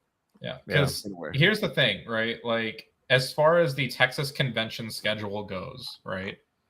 Everyone knows what weekend WeebCon is going to be. Everyone knows what weekend that San Japan is going to be. Everyone knows what weekend Colossal Con is going to be. We mostly know what weekend IkiCon is going to be. And then we usually have a decent idea of some other cons. The fact that all of the cons in the middle decided, let's just run at a very similar time frame, just seems a very weird decision. That it feels like there's a bunch of rich people running cons. Like, most of the time, it is a bunch of rich people that have money that are throwing money for cons. It'd be like, do you not get in the rich people group chat and be like, hey, what weekend are you running your con? Let me make sure I don't run into you, right? There are some rich people running the cons, just to kind of, but there are some people that break even are still paying off some of the previous years that hosted their convention. I know AllCon is definitely not a rich convention. They are still, they do. I know that they still they break even, or like they do in payments. I know Delta does well enough to where they can break even. I know UshiCon, that comes completely out of their pocket, and based on, I don't want to give too much out there, but based on the attendance numbers this year, I don't see them breaking even this year, and it's going to actually be a financial factor into the next coming years. I'm not staff on there anymore. I was, let go. And to be honest, I fucking hate being staff anyway. I just don't. I fucking hated it. So I hate being staff for any con. I will work with the con. I will be a volunteer. I will do anything, but like I like freedom. I like the freedom to do what I want when I want. And say what I want. Like, there's when you're staff at a con, you're not allowed to bring up the bad shit. And like Why it's being not a just panelist is better. being a panelist and running karaoke, being an independent contractor is what I am. I'm an independent contractor because that's what I'm labeled as for San Japan. It's great. I love it. I can do whatever the fuck I want. I can have my staff do whatever. Hey man, go give me some Whataburger. And I gotta say though, bro, it's not just anime cons. It's fucking a lot of events. We have StarCon, which got announced, which is in Corpus Christi. We have another con that one of our followers, Dengapus, was talking about that they're running later on this year. We're interviewing Otaku Odyssey, which we have never done. We've never attended. We've never done anything with them. So they're going to come on the show on Wednesday. You also have the Renaissance festivals. There's Sherwood. There's Scarborough. There's that's Texas Renaissance. There's, and those overlap with anime communities. You have all these pop-up events, these flea markets, these free events. Those kind of take away. They're adding up. They're free. Yes, they're not really. You would think that, oh, they're free, they shouldn't be hurting you or your wallet, right? They do, because they take up gas. And you know what? And that's the biggest factor into this year is the story is The economy. The economy is going to get worse. The cost of gas will keep going up. That's just gas for right now. We don't know what else is going to go. No, we already know the cost of living, the cost of food, the cost to give a fuck is going to go up. Like, you know how much a fucking regular cheese, not even a double, just a little cheeseburger at McDonald's was? $2 It's smaller than a fucking McDouble. Like, dude, the cell phone plans are going up. Fucking YouTube Premium went up. Netflix is going up. Everything's going up. Like, fucking cable's going up. Internet's going up. Everything's going up just to walk down the sidewalk. I'm surprised there's not a cop collecting tolls. Oh, you want to walk in America? That's going to cost you. Need to pay the tax. There's too many cons, and they're back to back to back. Like, everyone wants to be bundled up around the same fucking time because and then the summer's already fucking oversaturated. We have Delta, Matsuri, DreamCon, Colossal Con, San Japan, all of these within like the span of like fucking weeks. You got then you got like other conventions. You got Gun Con, like the fuck for gun owners. Gun Con, Stratosphere, the furry convention, Horror Con. Horror Con, Thriller Con, Sneaker Con 2, Sneaker Con, Electric Boogaloo, Bondage Con. Yeah, there are bondage. That sounds like a joke, but there are bondage cons. There are porn shop, sex shop cons. There are OnlyFans cons. Food Con, Snack Con, Corn Con. Like what kind of corn? Are we talking about like corn in a cup, street corn? What are you talking here? All kinds of corn. High fructose corn syrup. Yeah. You got Con. Con. I mean, like, and then like you have conventions like Nostalgia Con that like are not living up to the cost. Like, did some people go and enjoy it? Yeah, absolutely. Like Sonic was there. I think he had fun. Frost Elf was there. They had fun. There are a lot of people that fucking hated it. They got their props broken. The cost was way too much. The line was bullshit. Sneaker Con. I did not know you had to pay for that. I apologize. I will buy 2 tickets the next time I attend. But I mean, it is what it is. I mean, it's too much, and the parking's not fucking always free. The gas is fucking going up. $30 doesn't fill up Diamond's tank anymore. Like, we were lucky to get a little bit more than half a tank. It's just like even fucking Taqueria Rondas went up. It was like $15 for an horchata and a torta made out of fajita. Made with fajita, I mean. Because this is one thing we want con owners to sort of understand, right? Is that the more bad sales that are being made is the more likely you're going to run positive on your convention. And then running into other conventions is just literally puffing out your chest and saying you're superior at the risk of your own bottom line, right? That's ultimately what it is. And it feels like the con owners that have the most wealth are the ones that are most willing to do that. The small cons, like I've seen, like we talked about Delta, we talked about some other small cons. They try to work out their booking dates and venues based on like where other bigger cons are going to be to make sure that they can maximize their foot traffic. If you as a con are so big, or you as a con owner are so big that you don't have to worry about that circumstance, you're not running your con as a business, you're running it as something else. And that's a concern. Let me ask y'all. So, talking about NostalgiaCon, do you feel like one of the reasons cons like NostalgiaCon that are basically just nothing but like autographs and swap meet are pretty much have only been beneficial because there's such a market for speculation autograph collecting? Like people that are buying autographs for like Funko Pops or whatever to hold them on as an investment is like. That's one thing I've heard about NostalgiaCon is like there's some people that go with like 10 20 items hoping that they're buying an autograph that's going to appreciate in value. I think it's not just NostalgiaCon. I think a lot of cons have been happening in the last few years. It's I mean, all the I remember even going to signings to like non-convention related, like at a store, like at a comic book store, for example. I would always see those people who bring like a wagon full of Funko Pops and a bunch of. I was going to mention that too because that happened. And unfortunately, it happens a lot. And it's like, and also like I would scroll down Facebook like days before the convention. They'd be like, "Hey, everybody, if you guys don't want to wait in line, give me like $30 and bring me your item, and I'll get it signed for you," or something like that. And it's like, oh man, I mean, I get it, count off the hustle, but come on, it's a little ridiculous, honestly. The collector culture has gotten so bad that now Five Below sells these wagons. Yep. Yeah, they do. We saw them there. I was like, what the fuck?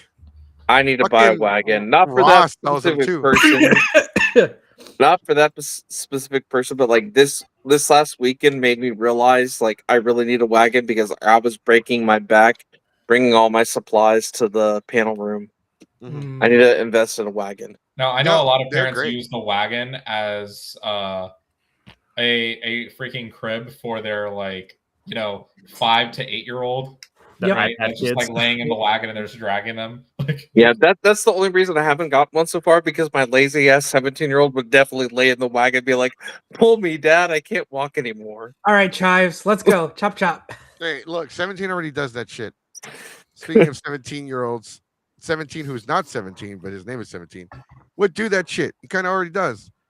The wagon comes in handy though, not just for panelists. Like, we use that shit to carry our luggage in and out of the hotel room. Oh, carts are gone. Guess what? We have wagons. Yeah. They help with we have to have them for our karaoke equipment. Yes, but there's nothing that makes your blood boil more than seeing a wagon full of Funko Pops at a convention, honestly.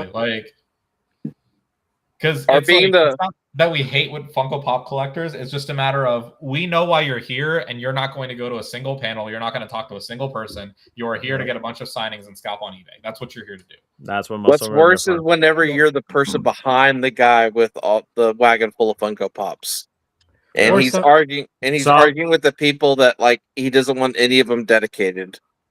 Yeah, it's to the point now where some guests would be like, "Okay, I'll sign your Funko, but it has to be personalized." You know what I mean? Yeah, it's some of them will deny you to some of our voice actors have said we're not signing Funko Pops anymore. You can some of them don't even sign them anymore. But I love the voice actors that have the 3-tiered pricing for their signatures. They're just like, first one a basic print, second one a personalized item. Funko Pop is 10 times the price of the next one. Yeah. Yeah, I would do that shit too. Hey, regular autograph, $20.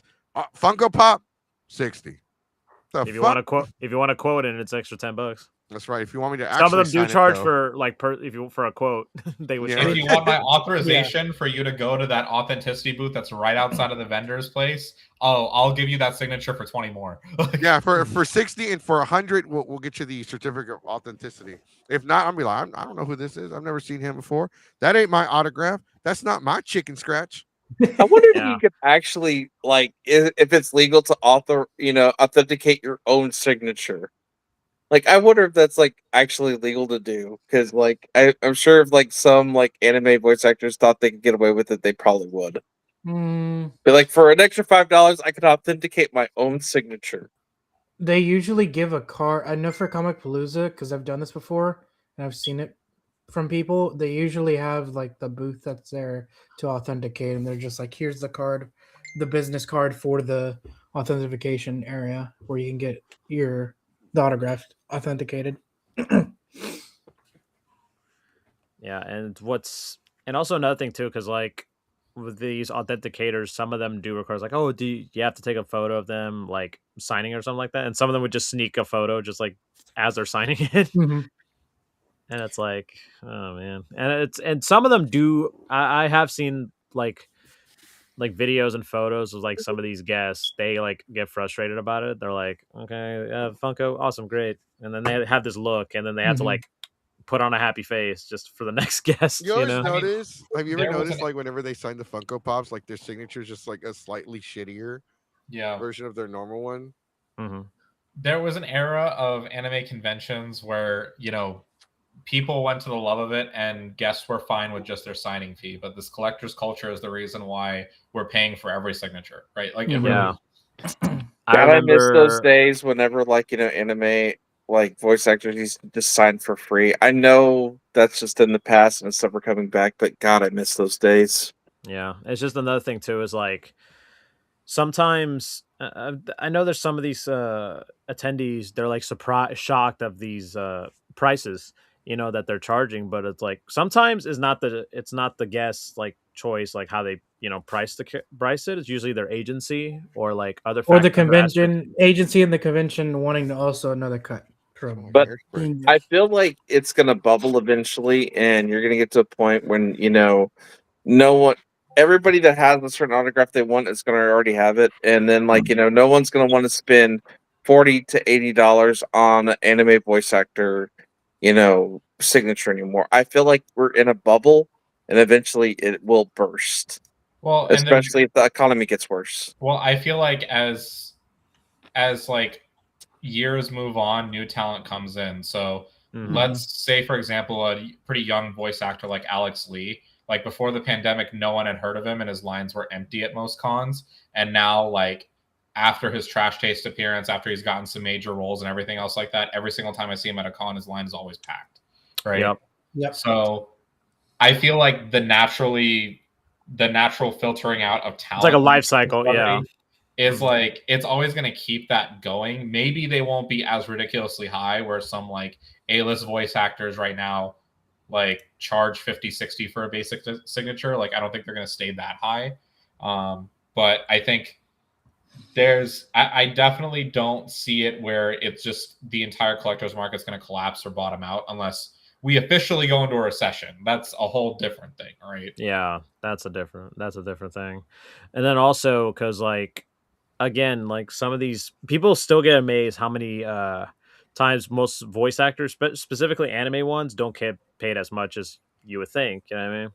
I hate that excuse, though. I No, hate no, that no, but no, excuse. just hear me out though, because I'll give you an example. Joshua Seth, he was known for voicing Ty in Digimon.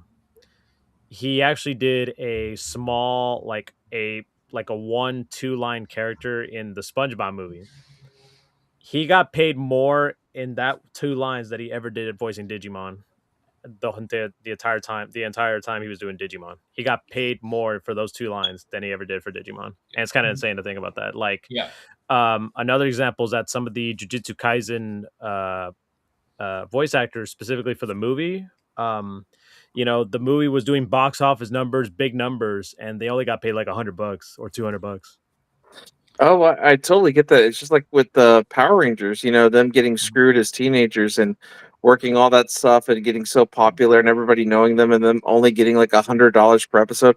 I totally get that. But it's just like with the tipping for a waitress or something like that. I don't think you should put all the responsibility on the customer for the fact that you're paying your employee a shit rate. I hate that argument on that alone. I get it. They got paid a horrible rate. That should be the multi-billion-dollar corporation's problem, not the fandom's problem to supplement what the corporation should be doing in the first place. And I'm adamant about that. Well, I got a those counter industry- argument for you. Those industry norms were started by 4Kids/Funimation, and they're continued by Crunchyroll, right? And that's who normally sets the standards for how much we pay voice actors. Because in 95 to 98% of anime, right, if you do 1 to 2 anime a year for the same company, you're still filling out a 1095 or a 1099.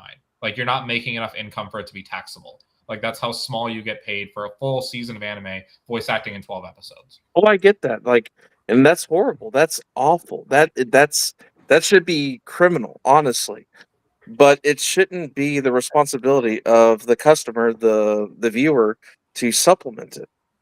They need automatic, like anybody that does any kind of media needs to be automatically required to be in guild and get like guild rates.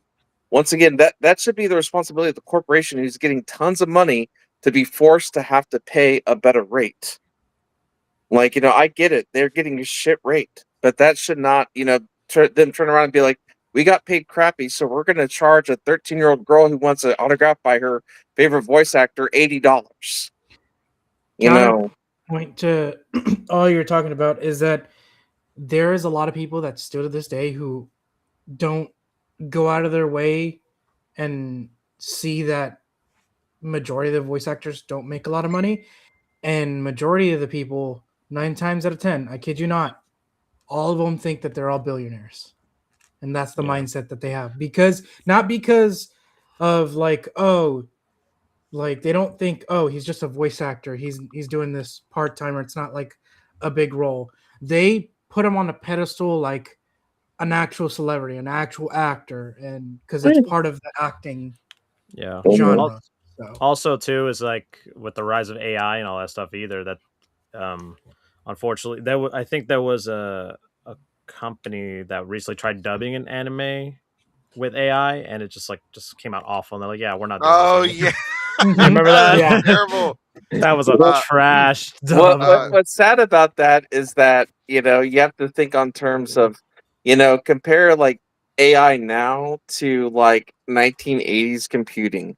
It sucks now, but in 10 years it's going to be a lot better. In 20 years it's going to be even better. In 30 years they're going to be able to dub stuff where you can't even tell the difference.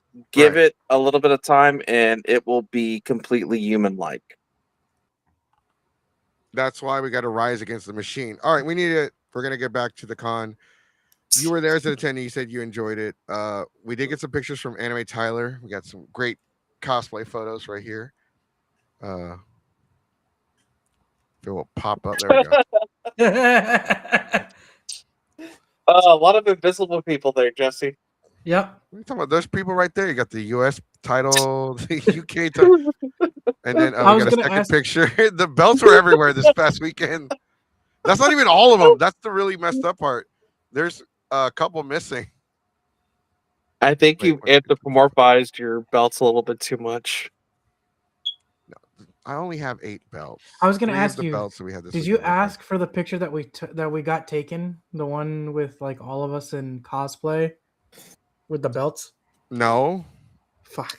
I forgot to take a picture of us. There's a picture of me. I'm not sharing this shit. There's a picture of the whole entire group. I don't know if it was Tyler or someone. They took a picture of all of us with I didn't see it. The luchador mask and stuff. I didn't see it. Yeah, we wore all black Sonic and we had luchador mask and everything, and it was the great. belts, and people were losing their shit. Fucking Diamond had a Rey Mysterio mask, but he looked like one of the fucking henchmen from El Grande Americano. Because that's how tight it was on his fucking face. Overall, though, like, I guess, I mean, all John Cena cosplays. I am home. All John Cena. It was great. Anime Tyler. I feel like, so we didn't go to Anime Dallas. Obviously, we can't like say like just based on what we heard with the incident, but that's outside of the jurisdiction of Anime Dallas. But it does kind of take away from the con being like it's a safe environment overall. But for some people some people can make really poor decisions, and that's what would make it unsafe. We got to remember that when you're shutting down room parties as aggressively as Anime Dallas seemed to be, or at least the embassy was, then that's what you run the risk, is that a lot of your attendees are left in unsafe situations because they still want to have fun, right? In an environment that you have said on the venue you cannot have fun. From what I've heard, the shutting down of room parties was embassy. It had nothing to do with the con itself. From what I heard, it's always going to be the hotel. It's always going to be the hotel. Even it's very rare that a convention itself would shut down room parties because, for one, they're probably going to try to turn a blind eye and be like, okay, this would probably help. It'll probably help give people a better experience while they're there at the con, because there are people that bitch that have come on the podcast and have bitched before in the past. Oh, there weren't any room parties, so it was boring. I'm like, what the fuck does that have to do with the con itself? Oh, I didn't attend any panels. I just went to the dealer's room. Did you get any autographs? No. Did you meet any guests? No. Did you attend any panels? No. I just went to buy stuff and go to the room party. Then why the fuck? You could have gone to the fucking flea market and done that. For real. Ironically enough, there was a Comic-Con the flea market. There was. Oh, that's another thing I forgot to talk about. Trader Village Comic-Con was also this past weekend. Yeah, and that happened. I'm sorry, but that adds. It's way too fucking much. Well, you got something, Geeker? Well, one other thing that I guess I can say is a negative, and granted, I haven't just seen it at Anime Dallas, but there did seem to be quite a few girls who were a little bit too scantily clad, and the con didn't say anything about it. And for a family-friendly con, there were quite a few girls walking around with like either just thongs, or there was even one with a pasty, and none of the staff said anything about it.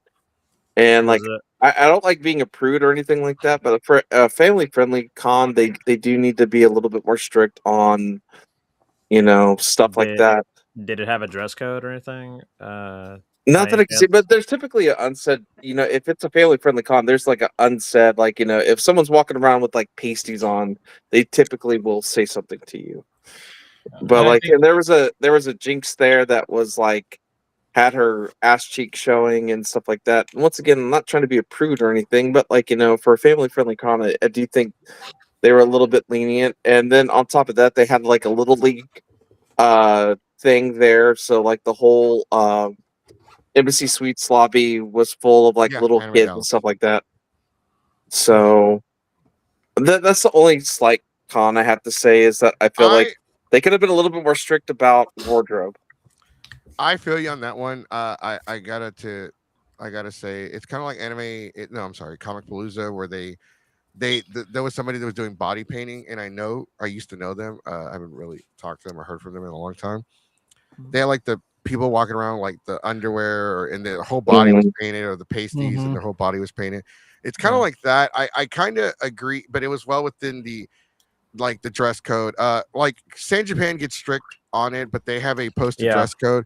I feel like cons need a dress code. Yeah, right. So this is a problem that's especially bad with the DFW community that I've noticed, because a lot more of those particular cosplayers, to try to make a full-time living out of cosplay, do more of that 18+ content, and that's how they advertise themselves at cons. So I would necessarily say that this is kind of a unique to DFW problem, because again, most other local communities and conventions, it's like you were saying, Geek Cred, like that stuff is normally unsaid and pretty well regulated, even if you don't have visible signage.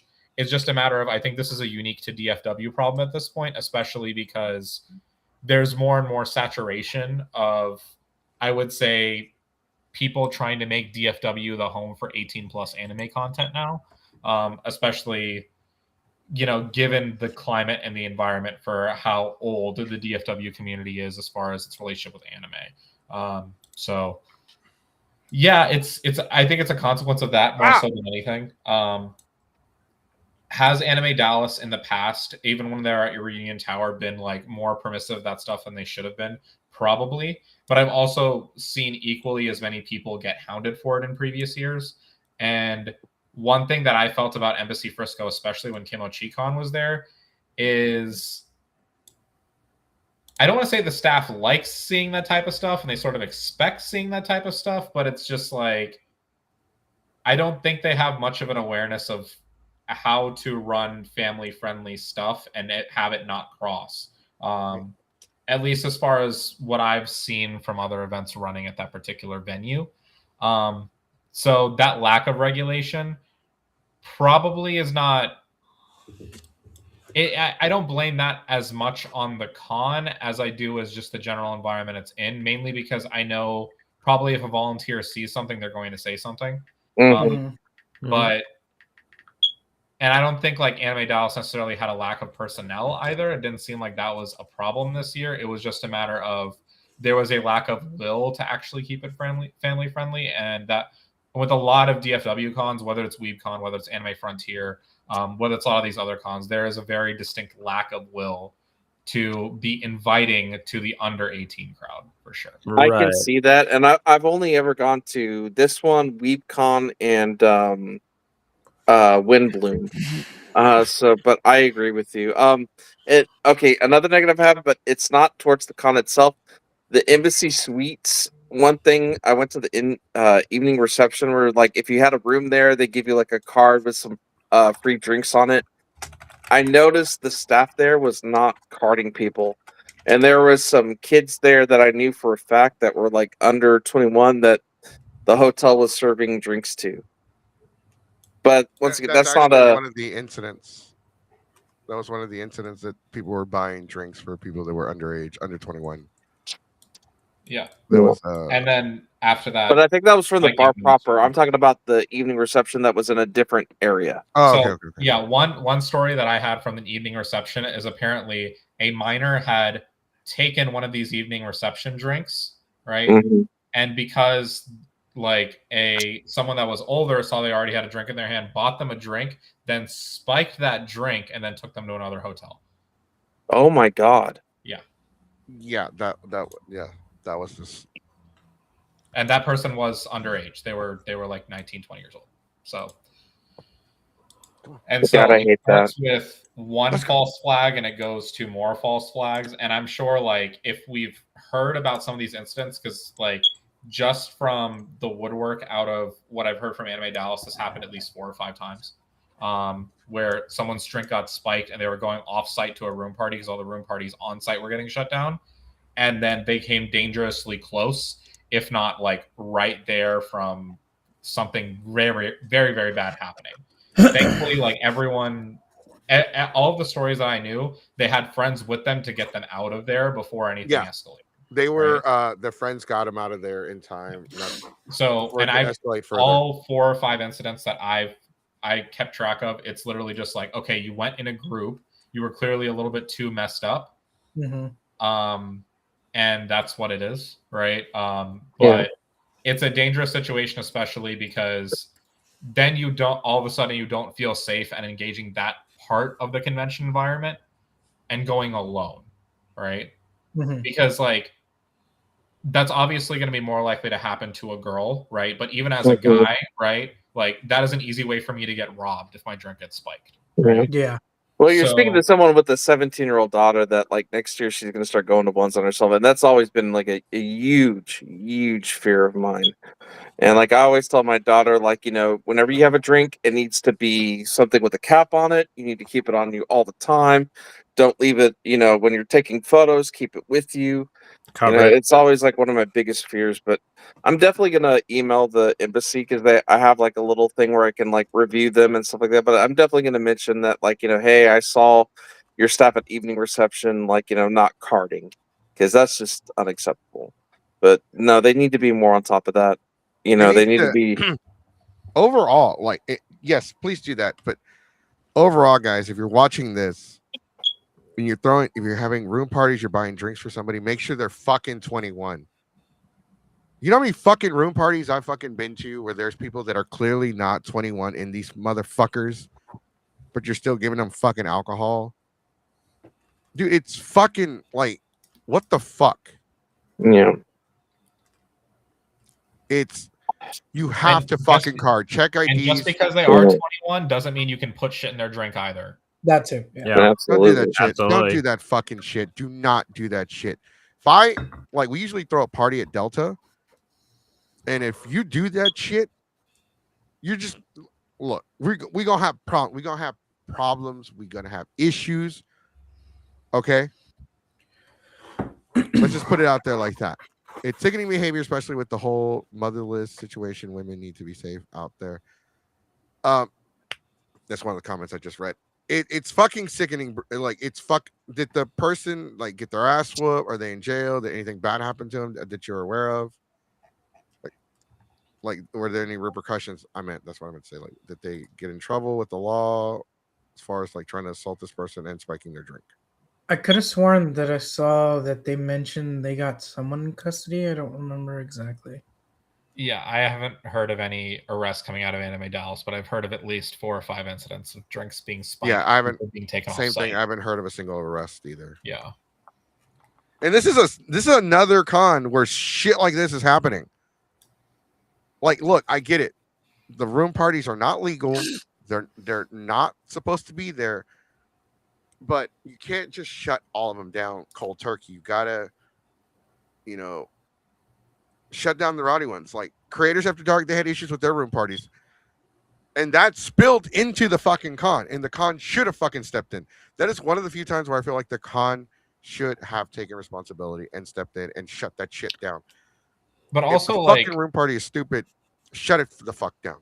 Yeah, for those of us that were born in the 80s and 90s, I feel like we have more of a sense on how to conduct a room party where it's not just everyone is just being a sleazebag and drinking, right? Mhm. Because, you used to go to an anime room party in the 2010s and people were actually playing anime on the screen and playing anime music on the speaker, right? And doing things that were anime stuff. And when you can keep stuff a little bit more wholesome in your room party, then it feels like less likely for that degenerate behavior to happen because people are actually keeping an eye out on other people. You feel like you're part of a community. Right now, the way the room parties are going, it doesn't feel like we're in a community. It feels like every person for themselves. Almost like a frat party, basically. Don't get me wrong. I'll push back on you a little. It's always been bad. I've been doing the con scene since the late 90s. It's always been bad. It's just I feel like we're gotten to a point where we need to start addressing because I did stuff back in the 2010s, early 2010s. There was still bad stuff then. I just now that I have a daughter that's about to be 18, it's I feel like we need to address it because I did so many dumb things as an 18-year-old and a 20-year-old and a 21-year-old, anime, and comic book conventions and stuff like that. There were so many dumb things going on back then, but it's just now as a dad, I'm just more aware of it and I want it to end. And I think they need to be more restrictive on it. But this stuff has always been around since the beginning of. There were safe ones where it was just a bunch of nerds in a room watching anime, playing Cards Against Humanity. But there were also the dumb ones where people were doing dumb stuff. That's always been around. Yeah, those have always been around. But it feels like things are getting progressively worse. No one shit in a fucking fake plant. No one was throwing bottles off a fucking balcony. Nobody's fucking almost killing. You really want to get a hole through a wall. Okay, if we're really gonna go, I've been to parties in the hood that are 10 times worse than the shit that's going on right now. Mm-hmm. I've seen people pull out guns on each other, threaten to shoot each other, threaten to kill each other over a misunderstanding. You stepped on my shoes. You stepped on my $200 sneakers. Are you talking to my girl? Or this and that. This is in the hood. This is in the anime. This is in the fucking hood. Shit happens all the fucking time. Shit. Could the parties have been worse in the 90s, early 2000s? Possibly. But you know what? That's not just because it was worse or just as bad or this or that or whatever the case. That's it should be better. It shouldn't get to the point to where it is right now. Yeah. No, it's not even that. Let's say it has not progressed. Let's say it's not evolved. Let's say it's not devolved or evolved. The fact is that should have never been a shit then, and this shit shouldn't be a thing right now. Absolutely. I agree with you 100%. No argument there. Yeah. It's just, I think this is becoming so much more visible, especially last year and this year. Mm-hmm. To where we're seeing a lot more of these things come out in the woodwork. Not necessarily because like there's maybe a higher frequency of this stuff, but it seems like a lot of this behavior, like, gets posted on social media. Yeah, it's a lot more visible. It's apparently a lot worse, and people are doing a lot dumber things, right? To the point where it's just like, okay, you could do a dumb thing at a room party and it'd be kind of inoffensive, or you can just laugh it off. Now it's like people are doing serious things that could literally hurt someone, or they're trying to prey on somebody. Yeah. Before we continue, just so everybody's aware, this is all related to Anime Dallas, because they were shutting down room parties. There were a couple incidents where people were getting fucking roofied and almost assaulted in a different hotel. Like somebody got dragged to another hotel and this almost happened, but their friends saved them. This is in Anime Dallas. As a parent, because Geek Cred's a parent, I'm a parent, and there are a few parents on the show. Like, this is something that we have to pay attention to, because our kids are going to be the ones that are going to the cons when we step out. Or you had something to say, Geek Cred? One thing, it's like, and I know I've said it on here before and on, like, the chat on Discord, is that one of my biggest pet peeves is that there's still parents of underage kids that, will drop them off at a family-friendly con thinking, it's safe. And like a couple years ago, I basically had to babysit these two 14-year-old girls because their parents dropped them off at a con and somebody tried to roofie their drinks. And thankfully, we alerted security, and that guy got chased off. But after that happened, I basically didn't let these two girls out of my sight. They were like hanging out with my daughter the whole time, and it's just like I stayed close to them, because like they were dropped off there by their parents. These two underage 14-year-old girls were by themselves at a convention. And like I want to shake all these parents that think, oh, it's just a con, it's harmless. And it's just like, I love cons, but I'll be the first person to say, like, you should never, ever, especially if it's a girl, drop an underage girl off at a con by themselves. Like, that is so stupid and irresponsible to me. The issue right there is the fact that there's some people that don't just like brush it off. They're like, they will tell their parents, they have their friends, they drop them off, but it's not like, oh, they have friends there, but they don't really think about it how you're thinking about it, like they don't think about it, oh, this could be like an actual issue rather than it be a fun time. And before, like, because when I was talking about like the old days, like the late 2000s / through the 2010s era, it felt like a lot less was falling through the cracks. It's like any situation that came up, immediately dealt with, immediately made aware of, right? The right people got involved, someone was protected. There was a sense of community, right? There was a real sense of community at these conventions where there would be an active effort to be like, if something wrong is happening, everyone around is immediately going to perk their heads up and protect the person that's being victimized, right? It does not feel like that's happening anymore. I will agree to that. Okay, so let's go ahead and wrap up the Anime Dallas portion of it. You were there, you enjoyed it. What would you score the con overall? 9 out of 10. Okay, yeah, that's really high. Like I said, I enjoyed it. My daughter enjoyed it. We were never bored, which is something I can't say for most cons I've been to in the past year. Like, yeah, I really don't have anything beyond like some small nitpicks. Okay. And most of them have to do more with the hotel than the actual con. Did anyone, if anybody else attended Anime Dallas that's watching post show live, let us know if you were there and what do you think of the con, your score. So with Geek Cred, we only have one score. That's it. Like we haven't been able to get anything else from anybody else because like either they didn't fucking go or they just don't fuck with it's interesting to know you're like one of the only people we know that went to the convention. Everybody else, like I said, was either focused on WrestleMania, they were doing the Traders Village Con or Anime Tyler, or they just said fuck it. I just recently, well, no, it's just recently. I've already attended too many cons this fucking year, or I'm not attending any cons, or the economy is shit. I don't have gas money. It's just whatever. Like it's just a lot of factors into it. And it just like so this is one of the few fucking conventions where we only had one score for one person. So 9 out of 10 is what we're gonna go with because we usually average out the scores, but we have nothing. And so we're gonna go with the 9 out of 10. That'll be the official score. And remember, the scores are based off of perspective. Just because you had fun doesn't mean everyone else had fun, but just because you were miserable doesn't mean everybody else was miserable. Oh, my girlfriend who's been watching just said 8 out of 10. Okay, well that'll bring it up to an 8.5 Okay. because we got to average out the score. Hero, what do you want? You want? So yeah, if any friends of the show went to Anime Dallas, because we know there's quite a few in the Discord as well, please DM Goku your score for Anime Dallas if you went.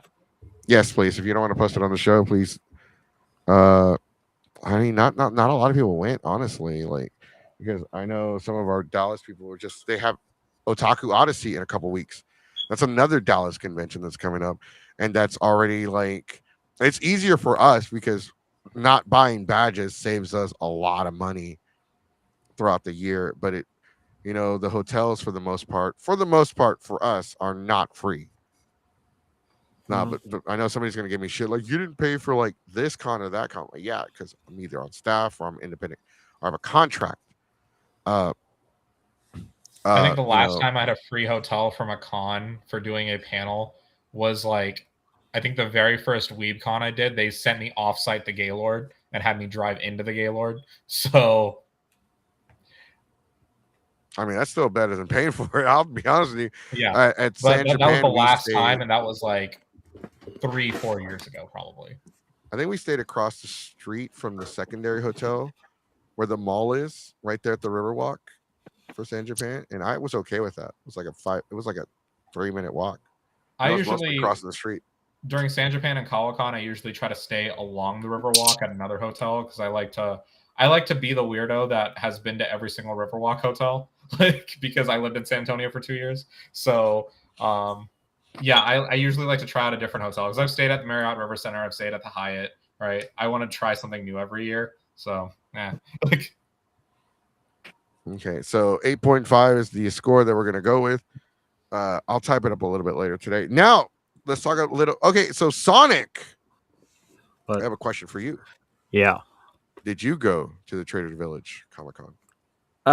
Yeah, I did briefly. For both days. So basically, people want to know what's exactly is a Trader Village Comic-Con. So what it is basically they have on the backside of Trader's Village. There's like a canopy, like a giant canopy of like an area dedicated to events. Because sometimes they would have events, they would have like other stuff going on, like for example during Cinco de Mayo or something like the holidays or something like that, or Halloween, etc.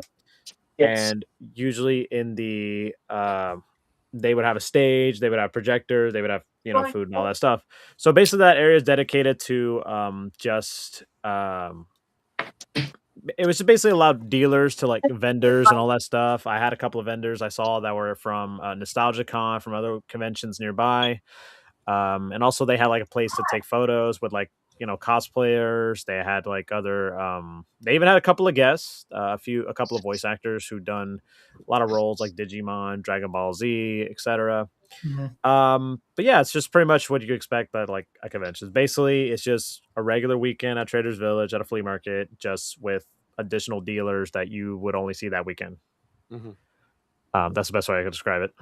All right, and that's not a bad thing. It's just again, it's just an opportunity for the people who don't go to conventions like like Delta or Compalooza or example like that. You just pay $6 for the parking and that's it. I mean, you get to experience basically a sample of what to expect. Are the people that don't go to conventions at all, they show up? ¿Hala chingado qué está pasando? Yeah, no, literally, that's pretty much most of it is. Most of the times, especially all the cosplayers, they get grouped on, they gather down, like crowded up, and like photo. They look like the most popular person that weekend. Yeah, it's fucking great. It's great because we've been to a couple of them, and it's like, oh, mira chingado que ya es Halloween. Yeah, exactly. That's how they would be. That's how it is, man. Did you have fun? Did you enjoy it? Yeah, I enjoyed it. I had a good time. Obviously, it was an opportunity to like find any stuff that I couldn't find at other conventions. For example, like any uh like fake like products, like games, like all that kind of stuff. More Sonic shit. I mean, yeah, I mean, well, I mean, you could joke about that, but like the fact that that video, a little quick plug, I posted that video and that shit blew up like instantly. Like, holy Oh, crap, it blew up. So I'll give y'all an example. I found a I found a Sonic figure that was like a 10-inch deluxe figure, and the guy he was like, hey, yeah, I was like, it was an obvious rough shape, and I basically asked him, I was like, oh, how much did you want for it? He's like, I'll give you a deal for it. It comes with the nose. Unfortunately, the nose broke off, which unfortunately it happens to a lot for that figure specifically. Mm-hmm.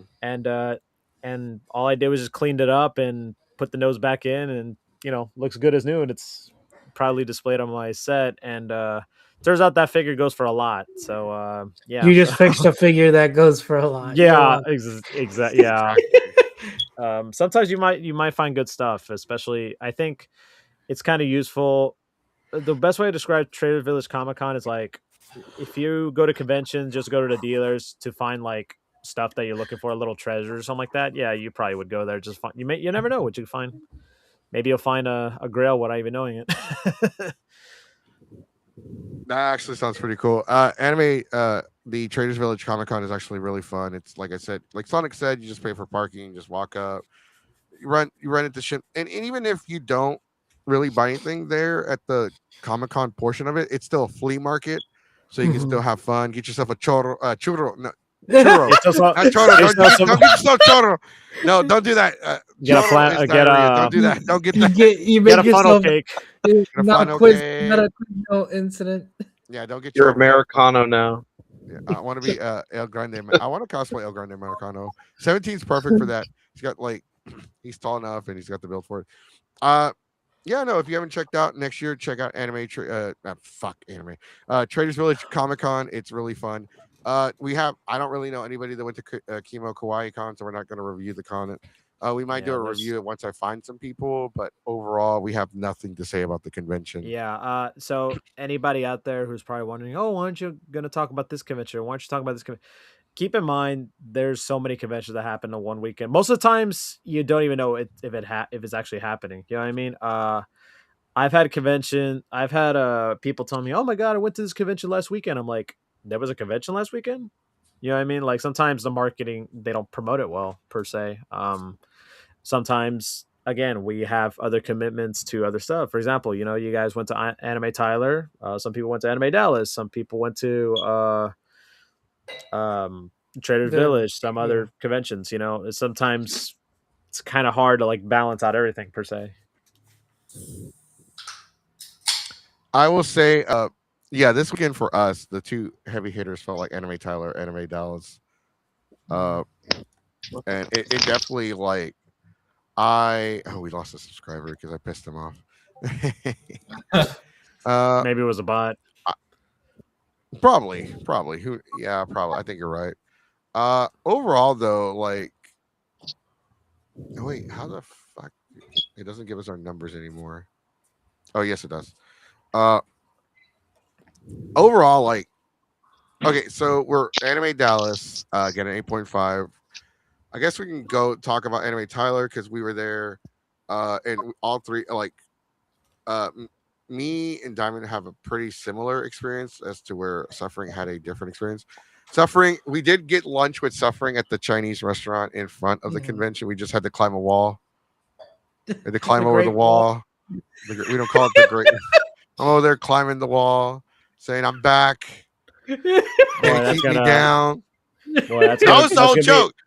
That was gonna be an interesting conversation out of context. Two Mexicans climb a wall. Honestly, every year at Anime Tyler, I'm gonna climb that wall for the crab rangoons because they're so good.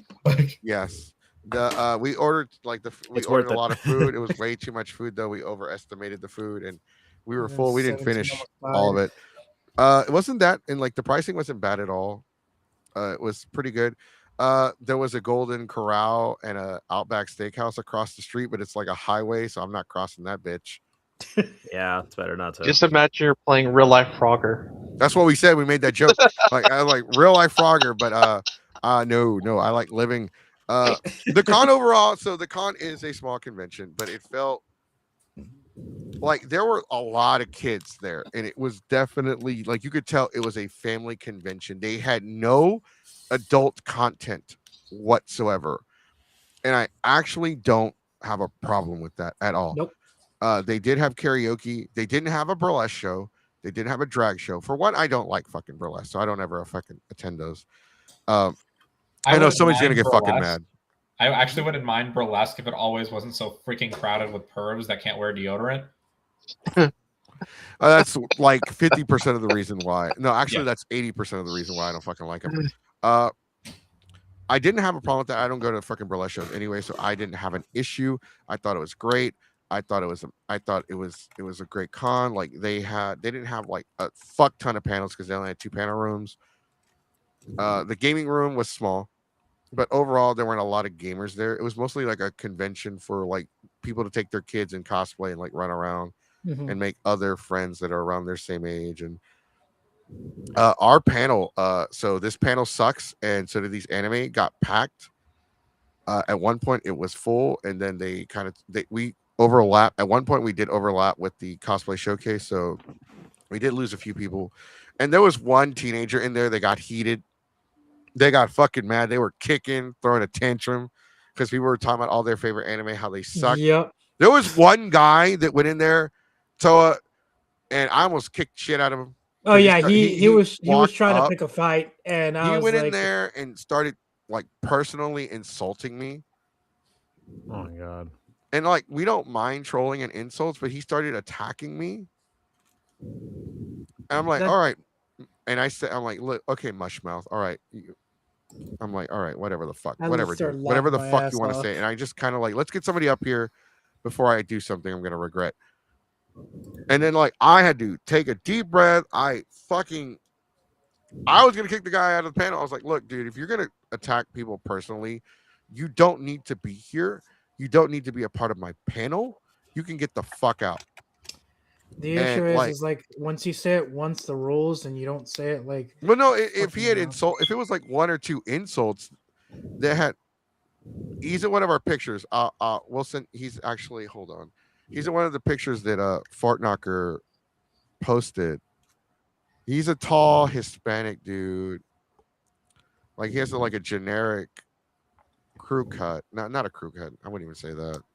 God, where are the fucking pictures in the Discord? I can never find them. It's on. I think it's under cosplay showcase, I believe. Cosplay showcase?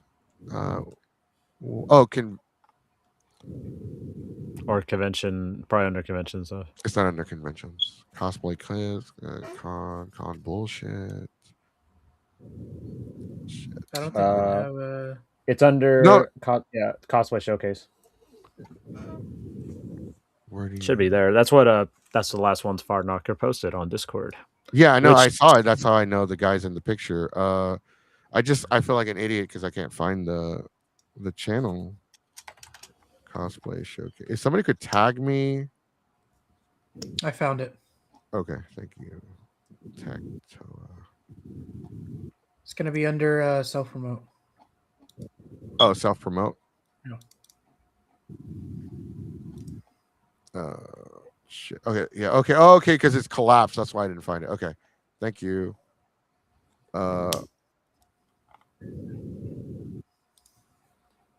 Oh, there he is. Okay, so he's the guy with the fucking tie.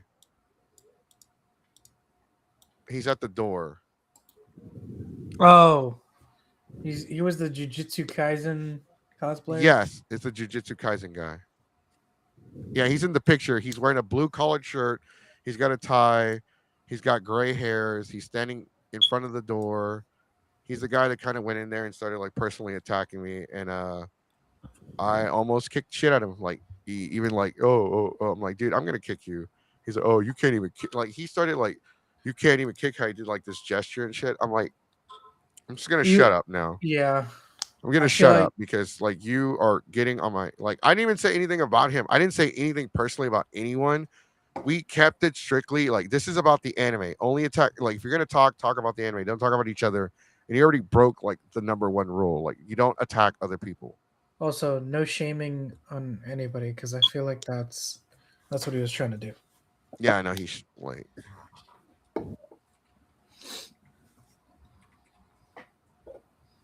Oh, going back to the anime Dallas real quick. Asked my daughter what would you rate it, and she said 7. All right, so we're down to an 8. No, actually, But my that would make it daughter's seven. opinion doesn't matter, and I hope Yes, she's it watching. does. Yes, it does. Actually, she brought it down to a 6. That's must.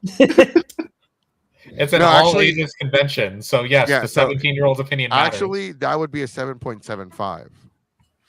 So no, I think Suffering's right. It would be an 8 because we don't do 7.75s. Yeah. Yep. It brings it down to an 8. Yeah, I would love to give you weird numbers, but you don't like doing the complex math. It's because it's easier to remember halves. Okay. 'Cause I gotta make the thing at the end. So her explanation, real quick, was good panels, like the layout for the most part. Only negative was the food was expensive, and the artist alley could have been spread out more with the space they had. The food's always going to be expensive. Yeah. Yeah, I heard That's why I said Artisan my and daughter's Vendor opinion Stall doesn't very matter. congested. So overall though, let's like the panel was great. I enjoyed it. People had like some people got a little a little too into it. The poor And, girl. the girl, like we told her like don't take anything they said personally. This is all just for fun. And the mom was like, no, she's fine. She's fine. So we did like if we noticed that you kind of got a little heated, we did talk to you after the show, like, hey, don't take it personally. It's all for shits and giggles. It's all in fun. Nobody wants to attack because nobody attacked no one got attacked personally until Homeboy showed up, and then he attacked me, and then I got offended. And I normally don't get offended, but he kept going and going and Jesse going. did address it too. He's like, what did I do? I was like, I'm not even talking about anything, and then he just kept egging Jesse on for whatever. Right, and I was reason. trying to stay professional because at the con I won't cuss. Like I did cuss a couple times, but I made sure like, are there any kids? Do y'all mind if I say a cuss word? I asked the audience for permission. I didn't just blurt out a cuss word. If one person says no, I won't say it. But if the whole room says it's okay, then I'll go ahead and say it. But I did ask for permission every time before I said a cuss word. And that's how I am. I won't cuss unless I'm Asking sure permission. that it's okay. And I didn't attack anyone. I did like there was one guy who was like became a part of the show. I'm like, hey, you in the back, keep it. You in the cheap seats, keep it down. And then I go and like shake Fart Knocker's hand. Oh, thank you, sir, for buying VIP tickets. Thank you for spending your money here. So like we try to make it fun. We try to explain to people like this is all for fun. Don't take it personally. And like, some people are gonna get out of it. But overall, like I enjoyed my panels that I had there. Suffering's panel was great too. I got to catch a little bit of it when he wasn't paying attention. I wasn't paying attention when I was in my panel. Like that's a bad look on me, man. No, it's not. I mean, like I'm a Mexican. I sneak. I will say this. I don't have anything bad to say about the con. Like the con, literally, we asked them if they could do a WrestleMania showing. They did it. Karaoke was fun overall. I mean, were there hiccups here and there? Yes, absolutely. They're always going to be there. They fed us. The pizza was great. The pizza and the nachos and the ice cream, dude. I got so many strawberry toppings that looked like a goddamn soup. That was the only thing that I didn't get in time. Dinner. Because one thing that's special That's 'cause about I got Anime it all. Tyler is that as a small town convention, they say with your badge price, we're going to feed you on Saturday so you can enjoy the party instead of having to go off site. So they make an active effort to do that. And the dinner that they provided, which was pizzas, nachos, and ice cream, was a step up from last year. And that was very much appreciated. They had different varieties of pizza though. They had a supreme. They had supreme up there. pizza. Yeah. Like, it wasn't just like gosh. pepperoni or sausage or your generic, you know. They're like It was pepperoni and pizza cheese. The they common, cooked. yeah. Yeah, Yeah. and it was pizza they cooked on site. It wasn't like somebody came in there with a bunch of seasonings. It wasn't. No, I know what DiGiorno's. Holiday It Inn was. pizza tastes like. They paid for the catering package from the Holiday Inn. It was no DiGiorno's. Right. It was great. The nachos were great. They had like all the stuff for the meat, the cheeses, the cilantro, all that good shit. They The ice had cream was an great. entire thing of guac, and avocados are expensive right now, man. Yeah. Like Walmart has them for 25 cents. Yeah, but Walmart also has radioactive shrimp. True. For shrimp from Walmart. This wasn't Walmart quality avocados for sure. This was Holiday Inn avocados. So like, So it's better. yes, like for East Texas, like I have like literally at Anime Tyler, I have never had good pico de gallo in East Texas, and at Anime Tyler I had good pico de gallo, which is like, all right, you're already getting all the credit in the world for that. We did it last year, and it's a large part of the con. It's a large part of the cost, but it's designed to give them something better than everyday cookie cutter shows.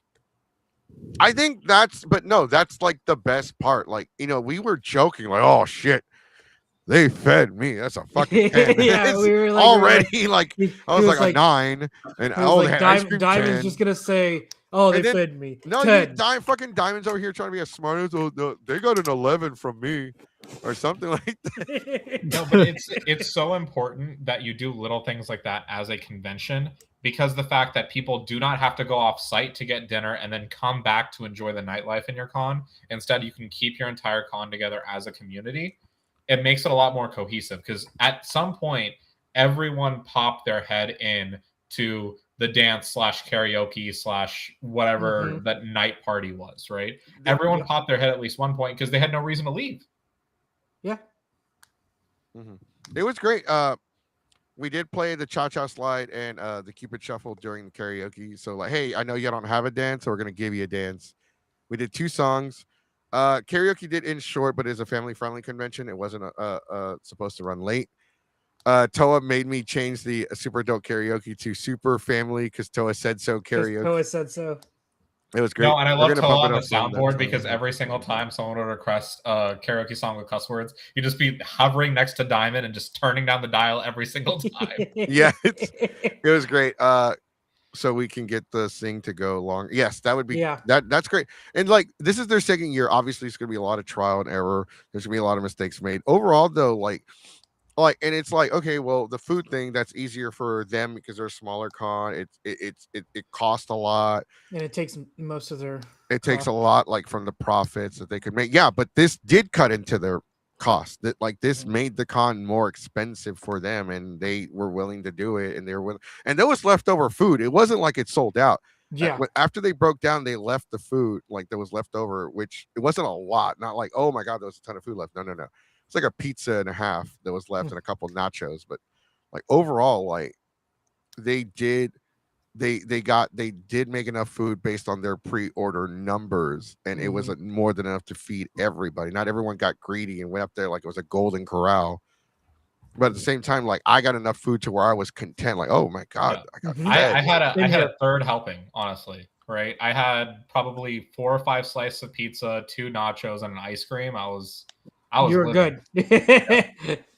It was great, and it was definitely like it was easy to make new friends, talk to people, just engage with people you never seen before, normally wouldn't talk to. Overall, it was a great experience. I mean, it was a small con. Like, you could literally stand in place and do a 360, and you've seen the whole convention.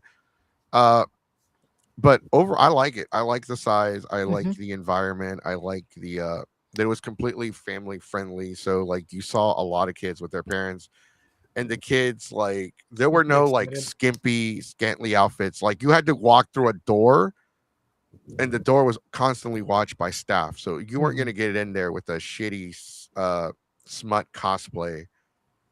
You're not going to find somebody that's trying to sell their shitty OnlyFans. There was 0 OnlyFans creators this weekend. Thank fucking God. Like, fuck that shit. Like, I like Anime Tyler, Texas. Even every single vendor we had in the vendors hall literally did not bring any 18+ catalog either. Yeah, that was one thing that I really liked. That was the dealer's room in Artist Alley was small, but, like, for me, that's not a big deal because I don't usually spend a lot of money anyway. I felt like it was great. Like, the staff, there was always staff everywhere. You couldn't blink without seeing a staff member.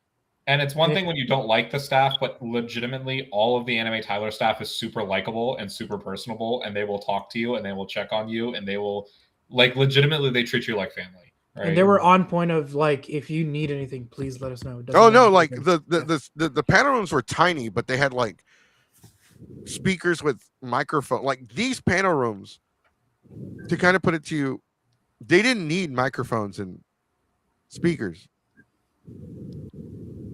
but they had have them what anyway. I would consider a medium-sized speaker for like a 500 square foot room.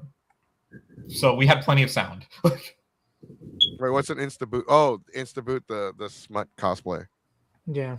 They did not allow. They did have a dress code. They did not allow smut cosplay. And I'm not going to say there's something wrong with smut cosplay. It's really not my thing. You know, I know that they're a vital part of like conventions, the adult portion of the conventions. But when you're going there and you're like the main reason for you being there is that you're just trying to gain more fucking followers for your OnlyFans. You're just trying to sell yourself and sell your product or whatever the fuck you're doing. I'm like, I'm just like, I don't care. I don't. I know there's people that give a shit and they're gonna cry and bitch and complain about what I have to fucking say, but fine, whatever. Like, I will say this. I fucking love the fact that this con didn't have any of that shit. QSCK 12.12 are not ME. What? Huh? Abbreviations. So, huh? as far as Huh? the cosplay scene, as far as like literally the things you were impressed by is because they dressed well. Like I think the most skin showing on an outfit came from a member of staff, not even from an attendee. Like, so that goes to show, right, what the power of really pushing the family-friendly idea is.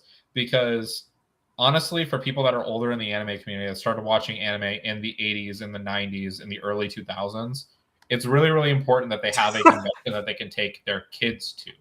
And I think Anime Tyler being able to do that and push that at a level when every other convention is going in the other direction, I think is so important. And that's part of the reason I prioritize this con as well. I don't think I have to disagree with you, Farknocker. I don't think. Oh, I agree and disagree with you. It doesn't need to be a 3-day con. I think the fucking fact that it's a 2-day convention actually adds to its charm, and it's what makes it completely possible. If this was a 3-day con, I think some of the quality, some of the accommodations and quality would dip. I think the reason why it's such an amazing convention is because it's a 2-day con. There are some cons that thrive as a 3-day. There are some cons that thrive as a 1-day, as a 2-day. Not every convention needs to be 3-day. I think this works and it should stay a 2-day con. I really enjoyed it because we're so limited on our time there. It gave us an incentive to like just go out and do shit. When we Make have the 3 most of days, it. exactly. When you got to make the most of the time you're there. When you have a 3-day con, it's like I already saw everything on Friday. Fuck it, I'm not gonna do shit on Saturday. And the obsession with going con length as well is like goes in the route of the con that shall not be named, right? Where we always push for a 4-day con, even though nothing's freaking happening on Thursday, right? Just because they want to say they're a 4-day con and they have so much going on because they're a 4-day con, right? It's just Matsuri? Yeah. They always Fuck say they're a 4-day Matsuri. con. They advertise they're a 4-day con every single freaking year. Fuck Matsuri. I'll say it for you. Fuck Anime Matsuri. So it's Yeah, just- we Fuck their don't need to couch. censor them. yeah. And honestly, with the number of people that are Anime Tyler and what programming they have and the venue that they have, it makes sense that it's a 2-day con, right? Mhm. Like, there's nothing about Anime Tyler right now that rationalizes extending to Friday, and I think that's okay, right? Plus, I think it's just in general the location and like the size makes it a lot more intimate in a sense. You can get to know Whoa, everyone. why'd you say at it the like convention. that? Yeah. Whoa. No, fucking with you, Dom. And like Jesse said, like, you know, it didn't like, even if we didn't have that like, you know, packed room in the panel, Jesse would have still been able to have like a conversation with the few people that were there too. So Yeah, because if you legitimately went to the con when it opened on Saturday until the time it closed on Sunday, you would have talked to every single person that would have went to that con at some point, because that's how, you know, that's how community it felt, right? And I think that's like the biggest thing that we're missing a lot of times from the conventions that try to scale up, right? And if you really, really want to go for that small town vibe, right, that small convention vibe, it's like Anime Tyler has got this down 100%. Like, Okay, I see Fart Knocker and fucking Chad are making fun of me in the fucking Discord. He said the line. He said, I was about to say it again. He said the line. He said it. How you feel about Anime Tyler is how I feel about NerdCon out in Mont Bellevue.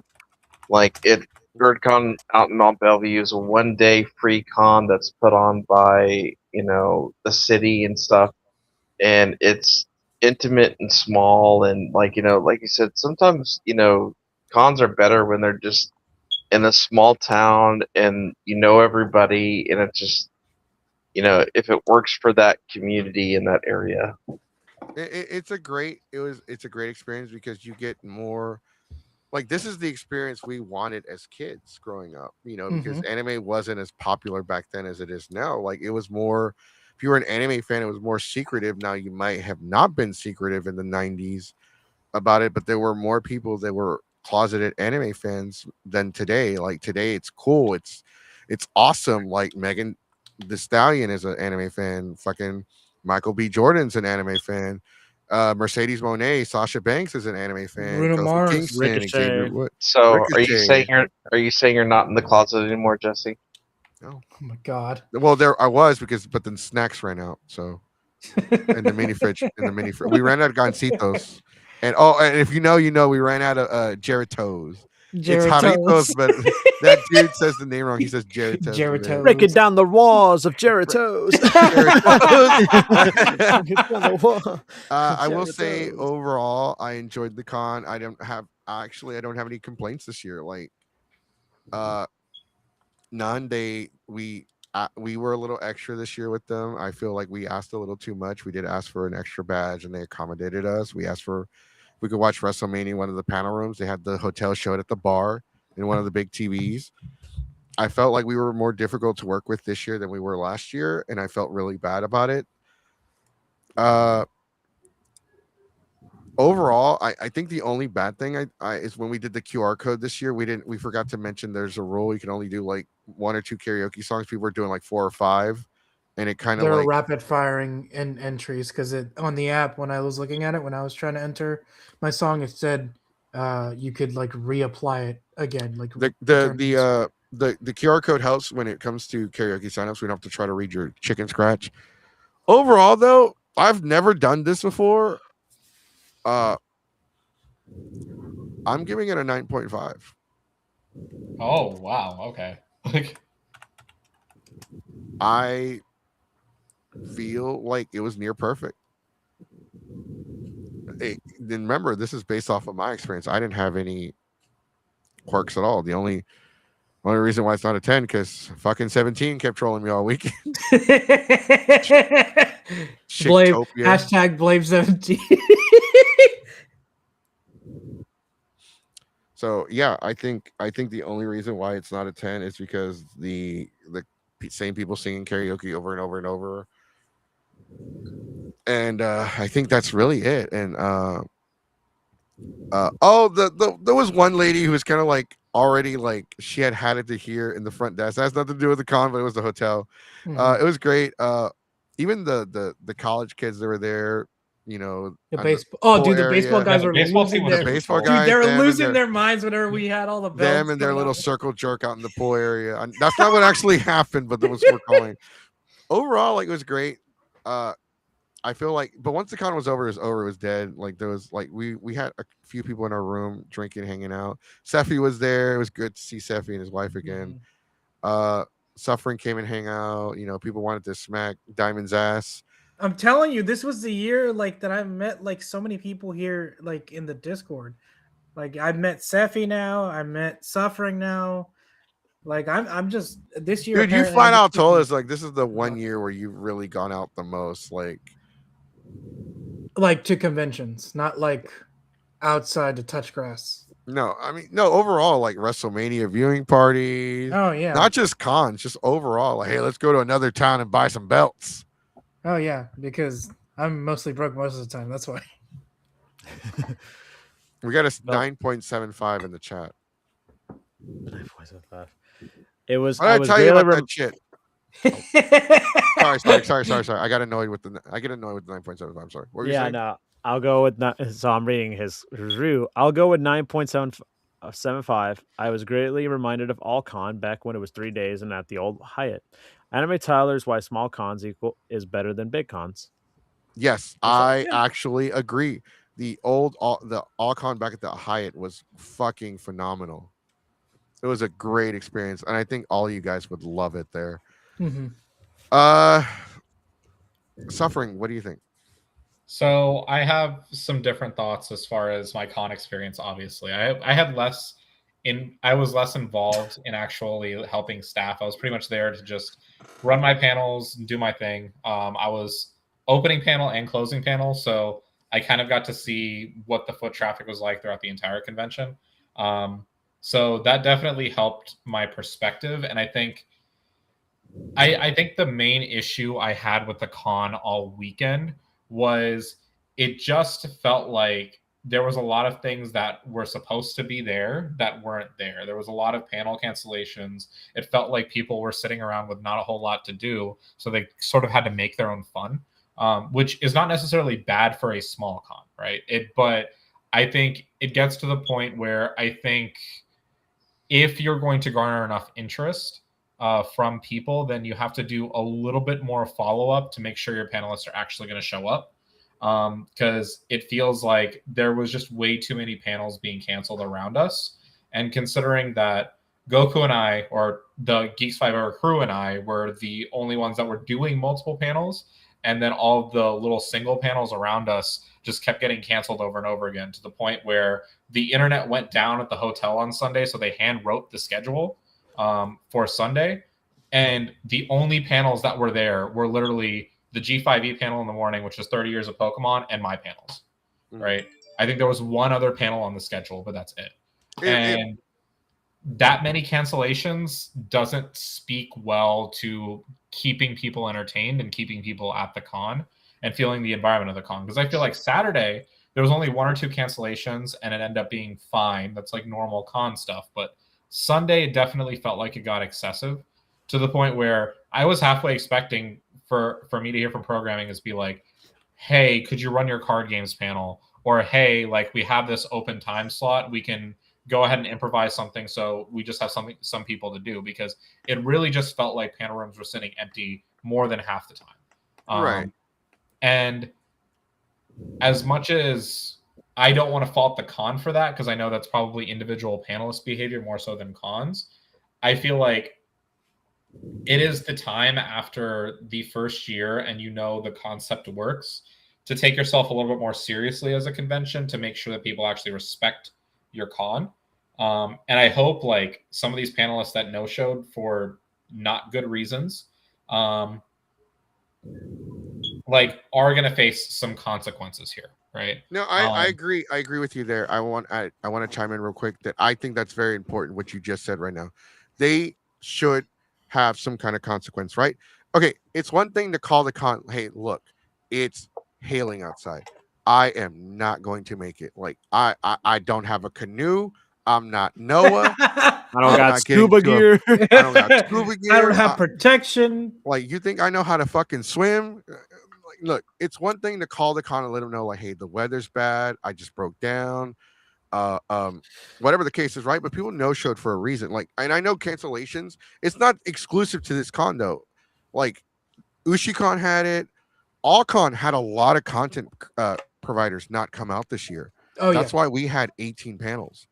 Like that, the last time we had that many panels was at Comic Palooza, and we were divided into 2 groups.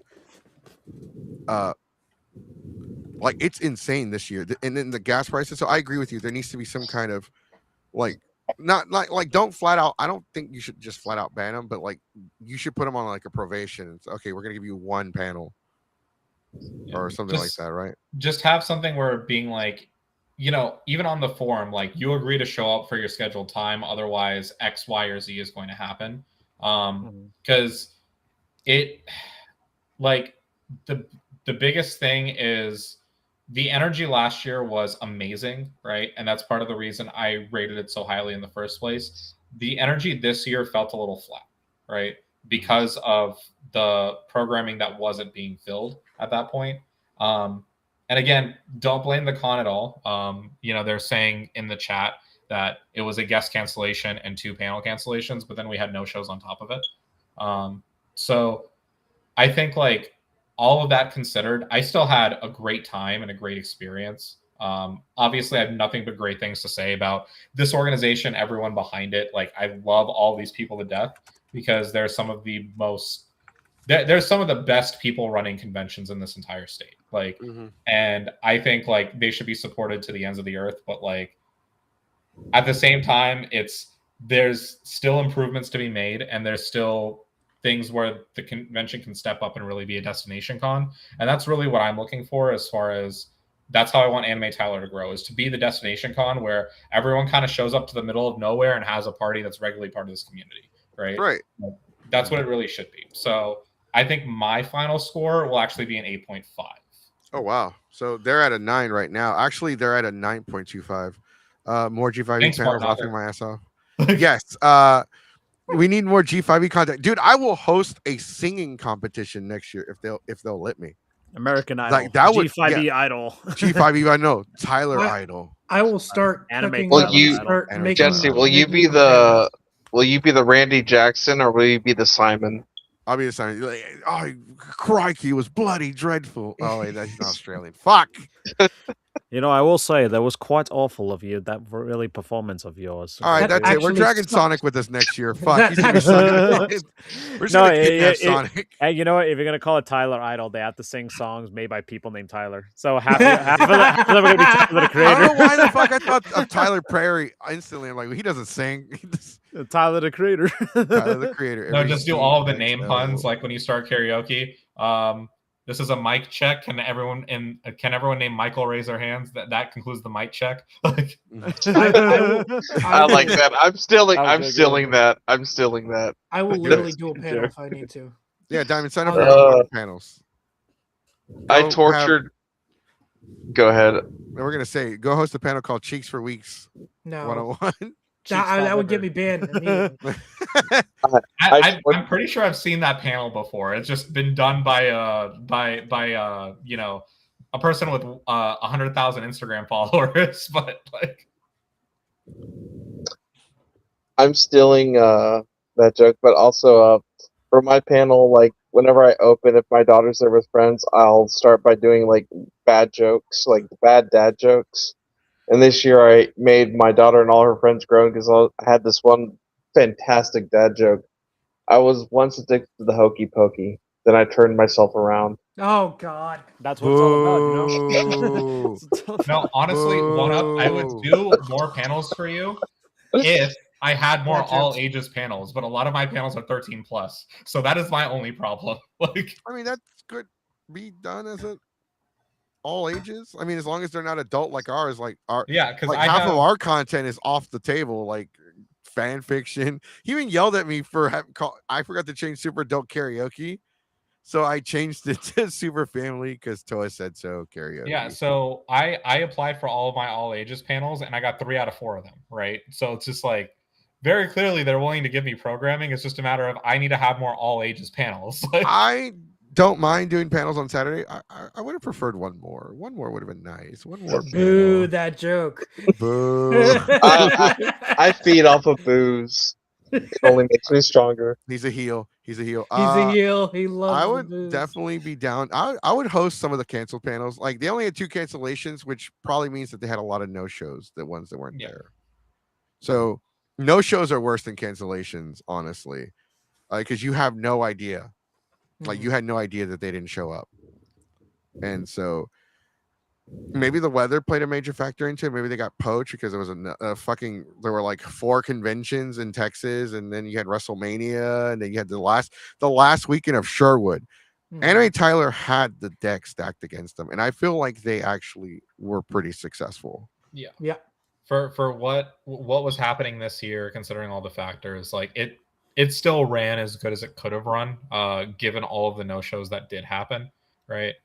But yeah, it's just I can in good conscience, like as much as I love the con, give it a 9. That's why I gave it an 8.5. I mean, overall, I'm being very they fed me. That's an automatic point. That's one whole point. They fed me I mean, I wish they would have had some tea or lemonade or like a soda or something. Yeah, All no, right, if they give us all drinks right. next year, it will never drop below a 9 in my mind, right? But Oh yeah, no. If we can get some lemonade, 10 automatic. 10. I don't care. You could have nothing. You could have a ball pit in an empty room. 10. it is literally just like, oh, you are keeping everyone at your con Saturday night, getting them to hang out because you're feeding everybody. That is such a great thing. And if you just add a drink on top of that, you're never dropping below an 8. Never. What if they have an elote stand? I will make up a new score system. We're gonna tear that up. I will invent a new score system. 12, there are 12, 12, 12, 12. 12 plus. Noted. Noted. Write that down. You don't need alcohol. Like, we got that in our own room. We don't need that shit. I mean, if you give me some lemonade, Elote. Palatero. No, you don't need a paletero. Calm down. It's Anime Tyler, Texas, not the flea market. I swear, if there's an elote stand next Anime Tyler because of you, right? blame Jesse here. Like, yeah, like I'm gonna have my uncle show up with the elote stand. It's like right outside of the freaking card game room. It's just like they have the elote stand. Yeah, like, I'll host a loteria. We'll make it happen. No, I don't think so. I can't say anything bad about the con. I think the weather scared away a lot of people. Like, it hailed. And pretty I'm fucking bad. What it really was. I'm hoping it was the weather. I think it really was. I think it was the weather, because the minute I saw that shit, I was like, hell no, to the no. But you're ready to go out there. Hell to the no. Already ordering it. Oh, like, and you could tell, like, I talked to Seth, I talked to the staff, I talked to Toa, I talked to everybody. They all care. They care about that community. They love it. They took everybody's insight. And with that being said, I guess we can officially say this on the podcast. Anime Tyler, Texas for 2025 won the Geeks 5 Hour Convention of the Year award. I think if anybody deserves it, it was them, because they worked so hard to make such a safe environment for everybody. And it wasn't just teenagers. Every single member of staff, every single volunteer, every single person in that community puts their heart into this convention. Mm-hmm. I would take Zelda to it. I do want to take Zelda to it. I would take her, and like, here, that's saying a lot, because half of the people that I hang around with have not met Zelda yet. I'm very picky on who meets her. Why are you getting poked? Oh, he's getting poked. Am I seeing? No, that's his. No, that's his. No, that's the cord. Oh, it's the cord. I thought so. It looks like there's a feather. No, look at it. Look at it. It looks like there's a feather at the end of it. I thought somebody's poking you with a stick. I was like, "Who's getting poked?" Because I just got a memory. It looked like a stick. Like, it was pulling so hard, I thought it was a stick. Like, look at it. It looks like it has a feather. I'm like, I thought your kid was messing with you during the show. She would. Yeah, no, exactly. Like, I've met your kid. Let's get some elote out there. Yeah, let's go. Now we started a whole thing. Oh, we started a thing that every time. No, now we can get the IkiCon staff to stop comparing the mac and cheese as to why noted. Their freaking con is bro, amazing. if they would have served mac and cheese at the food thing, 10, like 10. That's all it takes 10, for automatically 10. You notice during our IkiCon review, like, every single IkiCon staff was being like, the mac and cheese, the mac and cheese, the mac and cheese. It'd be like, yeah, and all that's right, why if the Anime Tyler's taking our food requests, what did they write it down? Write it down. And what did they get this year? Like a 9, 8.5? It was mostly because of the Mac. Did you see the con? No, but I ate the Mac and that shit was great. 9. And then all the comments are like, you gotta realize the Mac was really good. It was pretty good. That should be IkiCon's IkiCon 2027, Return of the Mac. Return of the Mac. Mac and cheese and elote. Make it happen. You'll definitely get a 10 with me. I don't care. Like, I could just sit in my room the whole day. Like, I could be miserable, but as soon as I get some mac and cheese and some elote, 10, automatically 10. They did win our Convention of the Year award because they do care. Like, it was such a great convention. Unfortunately, this year, you guys, I know you guys are watching. You guys had the deck stacked against y'all. You had so many obstacles: the weather, the economy, other events going around. Other events. You had people in Texas. They normally go to anime cons. They were at WrestleMania or they were at WrestleCon in Las Vegas. Mm-hmm. You also had Anime Dallas. You had Traders Village Comic Con. you had Kimo Kawaii Con, and you also have Otaku Odyssey in 2 weeks. Like you guys just went in there like Rocky Balboa, and I feel like you were also had successful. WeebCon and Creators After Dark 2 weeks ago. Oh, yeah. Well, okay, let's not. WeebCon, cool. Creators After Dark, Not so much. like I have no like right now. Dumpster fire. I'm just like I'm not. I would rather support WeebCon. I don't have beef with Creators After Dark, but after that incident, no, fuck no, not no. Mm-mm. So wait, okay, Diamond, what's your score? What did you give it? I gave her 9.5. That's what I was gonna give it, a 9.5. Fucking hell.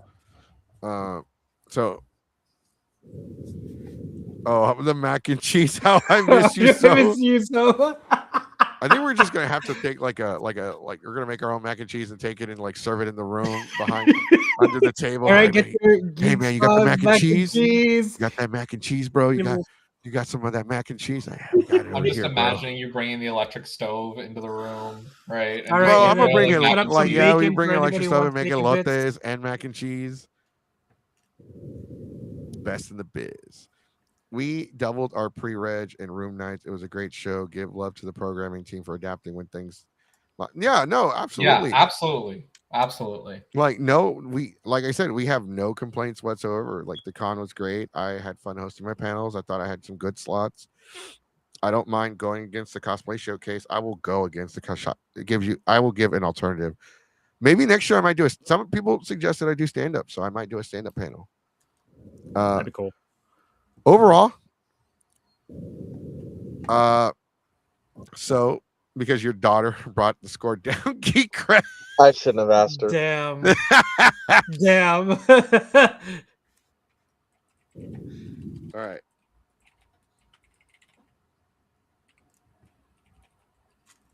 Eight. Okay, we're gonna say. What was it? It'd be 8. What was it? CopCon was what? CopCon? 7 donuts out of 10. Yeah. CopCon with 7 donuts out of 10. Anime Dallas is. Dun, dun, dun, dun. 8 out of 10. Okay. 8 max out of 10. And. Oh, damn it. I spelled Tyler wrong. I don't know how this score makes sense, but whatever. It is what it is. It is what it is. And Anime Tyler is 9.25 elotes out of 10. Out of 10. Not Anime Tyler operating system. 9.25 elotes. Oh, oof. I fucked up. Look, every small con, run on the Anime Tyler operating system. You will succeed. Operating, I know we're joking run about on that the operating system. I know we're joking about the Lotus, but at this point, it's now. We put it out. Let's do it now. Joel might actually do it. That's what I'm saying. Joel might actually do it. I like how my sarcastic suggestion is now like a legitimate thing. Hey, don't knock it. We might be getting elote. You keep coming up with them sarcastic suggestions. Y'all got any more of that mac and cheese? Discord? Hey, next year they serve elotes with a side of mac and cheese. There you go. God! We start filming this and putting it on our Instagrams and being like, "Y'all are missing out. Y'all not coming. Y'all are missing out.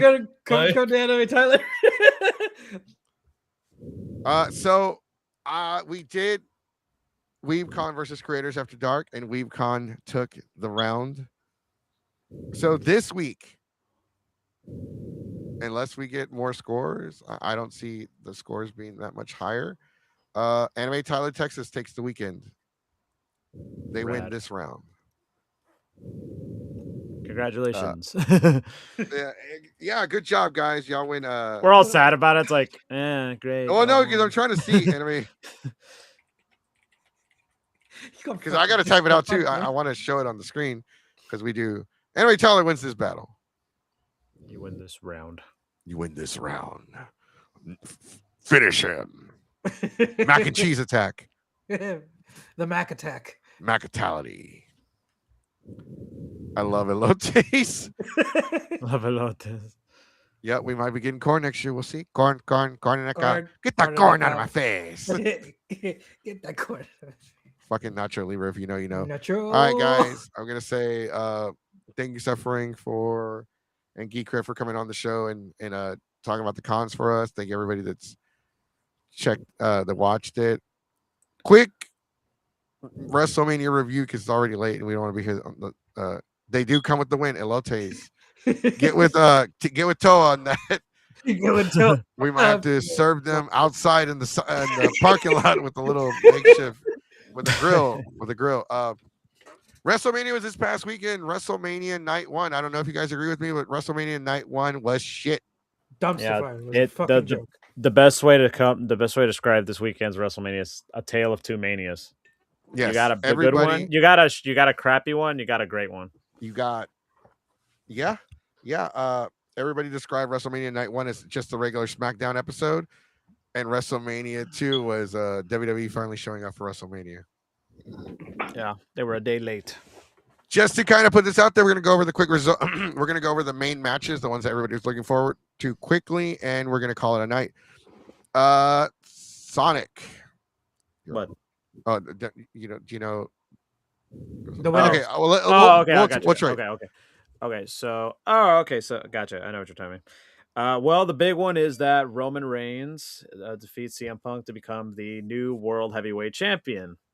Acknowledge me. Acknowledge your Travis Chief is once again back on top. The women's world champ, both women's titles changed hands. Liv Morgan defeating Stephanie Vaquer to win the women's world championship, and Rhea Ripley. No, that's not the women's. Yeah, that was Becky. Yeah, Becky Lynch did defeat AJ to become the Intercontinental Champion, the women's Intercontinental, and then Rhea Ripley defeat Jade Cargill to become the women's champion, the undisputed women's champion. And we saw pretty much a passing of the torch as in dominant fashion, Oba Femi defeating Brock Lesnar. And Brock Lesnar seemingly retired. The shocking retiring. Bro, that shocked me in the car on the way to Houston. That was insane. We'll talk about it more on Tea Time tomorrow night, but WrestleMania had a shocking factor. Brock Lesnar has retired from professional. Did he fail USADA again? No. There was two things that came out of WrestleMania today that we'll talk later on tomorrow. No, yeah. Trick Williams is now the new United States champion. Mm-hmm. Paige has returned to the WWE and tagged with Brie Bella to become the new women's tag team champions. The Demon made his return and spanked Dominic Mysterio. I guess that didn't sound and Penta retains in the ladder match for the Intercontinental Champion. Great ladder match too. That was a fun one. And then Cody Rhodes retained in a lackluster match. Cody Raheem Rhodes retained. But that he did. I don't know if y'all saw that shiner in his eye, man. That really, that was a really bad. Oh, the punt to the face. No, so what happened was that was actually. Apparently, Orton actually hit him really good in the face. Yeah, and honestly, the punt made it pretty much better. Honestly, you know what? Make sure the punt did it. But yeah, that's again, tale of two manias. A bad one Saturday, a great one Sunday. Which is kind of weird because the last few years, Saturday was the better show than last Sunday. year. Saturday was the better show. Yeah. So now it's the opposite. Now Las Vegas got two of them, and now we get another. We're not getting another U.S. one until 2028. Fuck. And the tribal chief said we're gonna fix that problem of him being a part timer. So he's like, you're gonna get sick. Yeah, because he actually is considering retiring because his contract does end this year, and he still has to do medications for his leukemia and he's getting older. He wants to do movies now, and it's understandable. I can't hold it against him. Yeah, there's something about that I want to talk about later, but it's because at the Pitch 25 viewing of it, some guy was like coping about that. Let's just say that. Okay. Yep. Pitch 25 was amazing. The crowd was great. They fucked up the stream. Shout out. Yeah, to Yeah. that was one part. somebody You fucked up. accidentally rewinded the stream, so it said commercial break, and everybody started yelling and booing. Oh, and this is during the everybody- main event, by the way. Yeah. So it's like a live crowd, it's a live crowd experience, but you're not there live. But it's great. Even if you're not a wrestling fan, come out with us in August to Pitch 25 for SummerSlam. Other than that, we will be live streaming all the PLEs on our Discord channel. Yeah, you get to watch it with us. Do a little Watch it party. with us and watch Diamond shit himself. What? Fine. No, I'm kidding. No, I'm sorry. We don't say that. We say Quiznote. Not in the car. Not in the car. Not the car. Not Not Sonic the car. car. Not. All right, not Sonic- go ahead, Suffering. Go ahead and plug in your social media so we can get you out of here. No, it's late. All right. So again, for those of you who don't know me, my name is Hideaju Suffering. I do panels everywhere. My next convention is going to be at Otaku Odyssey. All of your favorite panelists are going to be there. Jazz at the Con will be there. Zeros to Heroes will be there. EAS Anime will be there. And of course, I will be there. So come meet me on Mother's Day the only one weekend that's at not Otaku Odyssey. And I will be on this very podcast to review it on May 11th. The fuck am I the only one that's not going to be there? Because I just heard about this con. What do you mean? You just heard about it? Like we heard someone in the Discord mentioning it a couple times. Yeah, like a weeks ago, but I just heard about this con, so we missed the cutoff. Oh, the cutoff. Gotcha. So, Oof. yeah, it's Sucks. dude. This whole year's been busy. Yeah. We're not just doing cons. We're doing other shows. We're doing Yeah. wrestling finally. Hey man, ever since looking back, that yard sale we went to earlier this year, that's a canon event now. Yep. And getting the WWE Champion spinner And the belt at championships. 25 Yep. event. Canon event. Canon event. All right, go ahead and are you done with your promotion? I cut you So off, I'm my sorry. panels at Otaku Odyssey will be my friendship panel, which if you did not see at Anime Tyler, I will also be doing that Friday at 3 p.m. right before opening ceremonies. And then Sunday at 10:30 a.m., one of my favorites, the sociopolitics of K-pop versus J-pop. There's plenty of good panels at Otaku Odyssey going on. I love the ownership at this particular convention as well.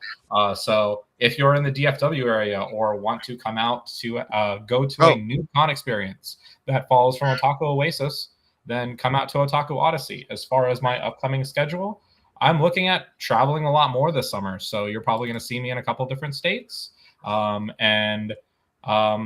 far as the summer goes, we're looking at places as far as Tulsa, Oklahoma, Washington, D.C., and New Orleans, Louisiana. So you'll see me around. Quick shout out to the con chair of Otaku Odyssey. We'll be here for the interview on Wednesday. Happy birthday. Today is their birthday. That's the reason why they wanted to come on today, and they're like, oh, it's my birthday, I'm celebrating it. So happy birthday to you. We look forward to interviewing you on the Wednesday. All right, Geek Craig, go ahead and plug in your shit. Tell us where they can follow you, to the bathroom or to the wherever. You can follow me to Galveston. I'm going to be there tomorrow for a job. I'm going to be repairing some monitors at a bank. So if you want to come check me out and watch me work, you're more than welcome to. Now, you can find me at Geek Cred Trivia on YouTube. It's just me going around and asking people trivia questions at cons and some of my panels. I'm going to be adding the ones from Anime Dallas probably tonight or tomorrow, thanks to Omega who videotaped them for me. And yeah, that's where you can find me. I don't do any social medias besides that because social media is the devil. Okay. All right, Diamond, go ahead and plug in your stuff. You can follow me at Diamond Assassin on YouTube. You can also follow me on TikTok, which I have some videos prepared later on, at voltage_echo. And the link tree is down in the description below. All right, and Sonic, the co-host, the man with the plan. You're muted. You're muted.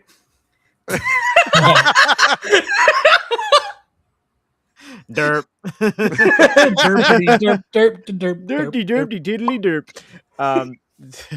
derp. Just sorry guys, Mondays, you know. So follow me on Instagram. I go by Super Saiyan Sonic there. From there, I have my link tree is in the bio. I have all my socials, including my YouTube channel, which please subscribe to my channel. I just passed the 2.1K mark.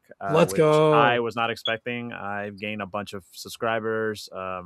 Starting to post more videos. A lot of people kind of want to see more of these toy restoration videos, so I may start doing that more. And if you see me at conventions or if you see me at events, don't be afraid to say hi. And again, Super Saiyan Sonic on Instagram, and that's where you'll find me.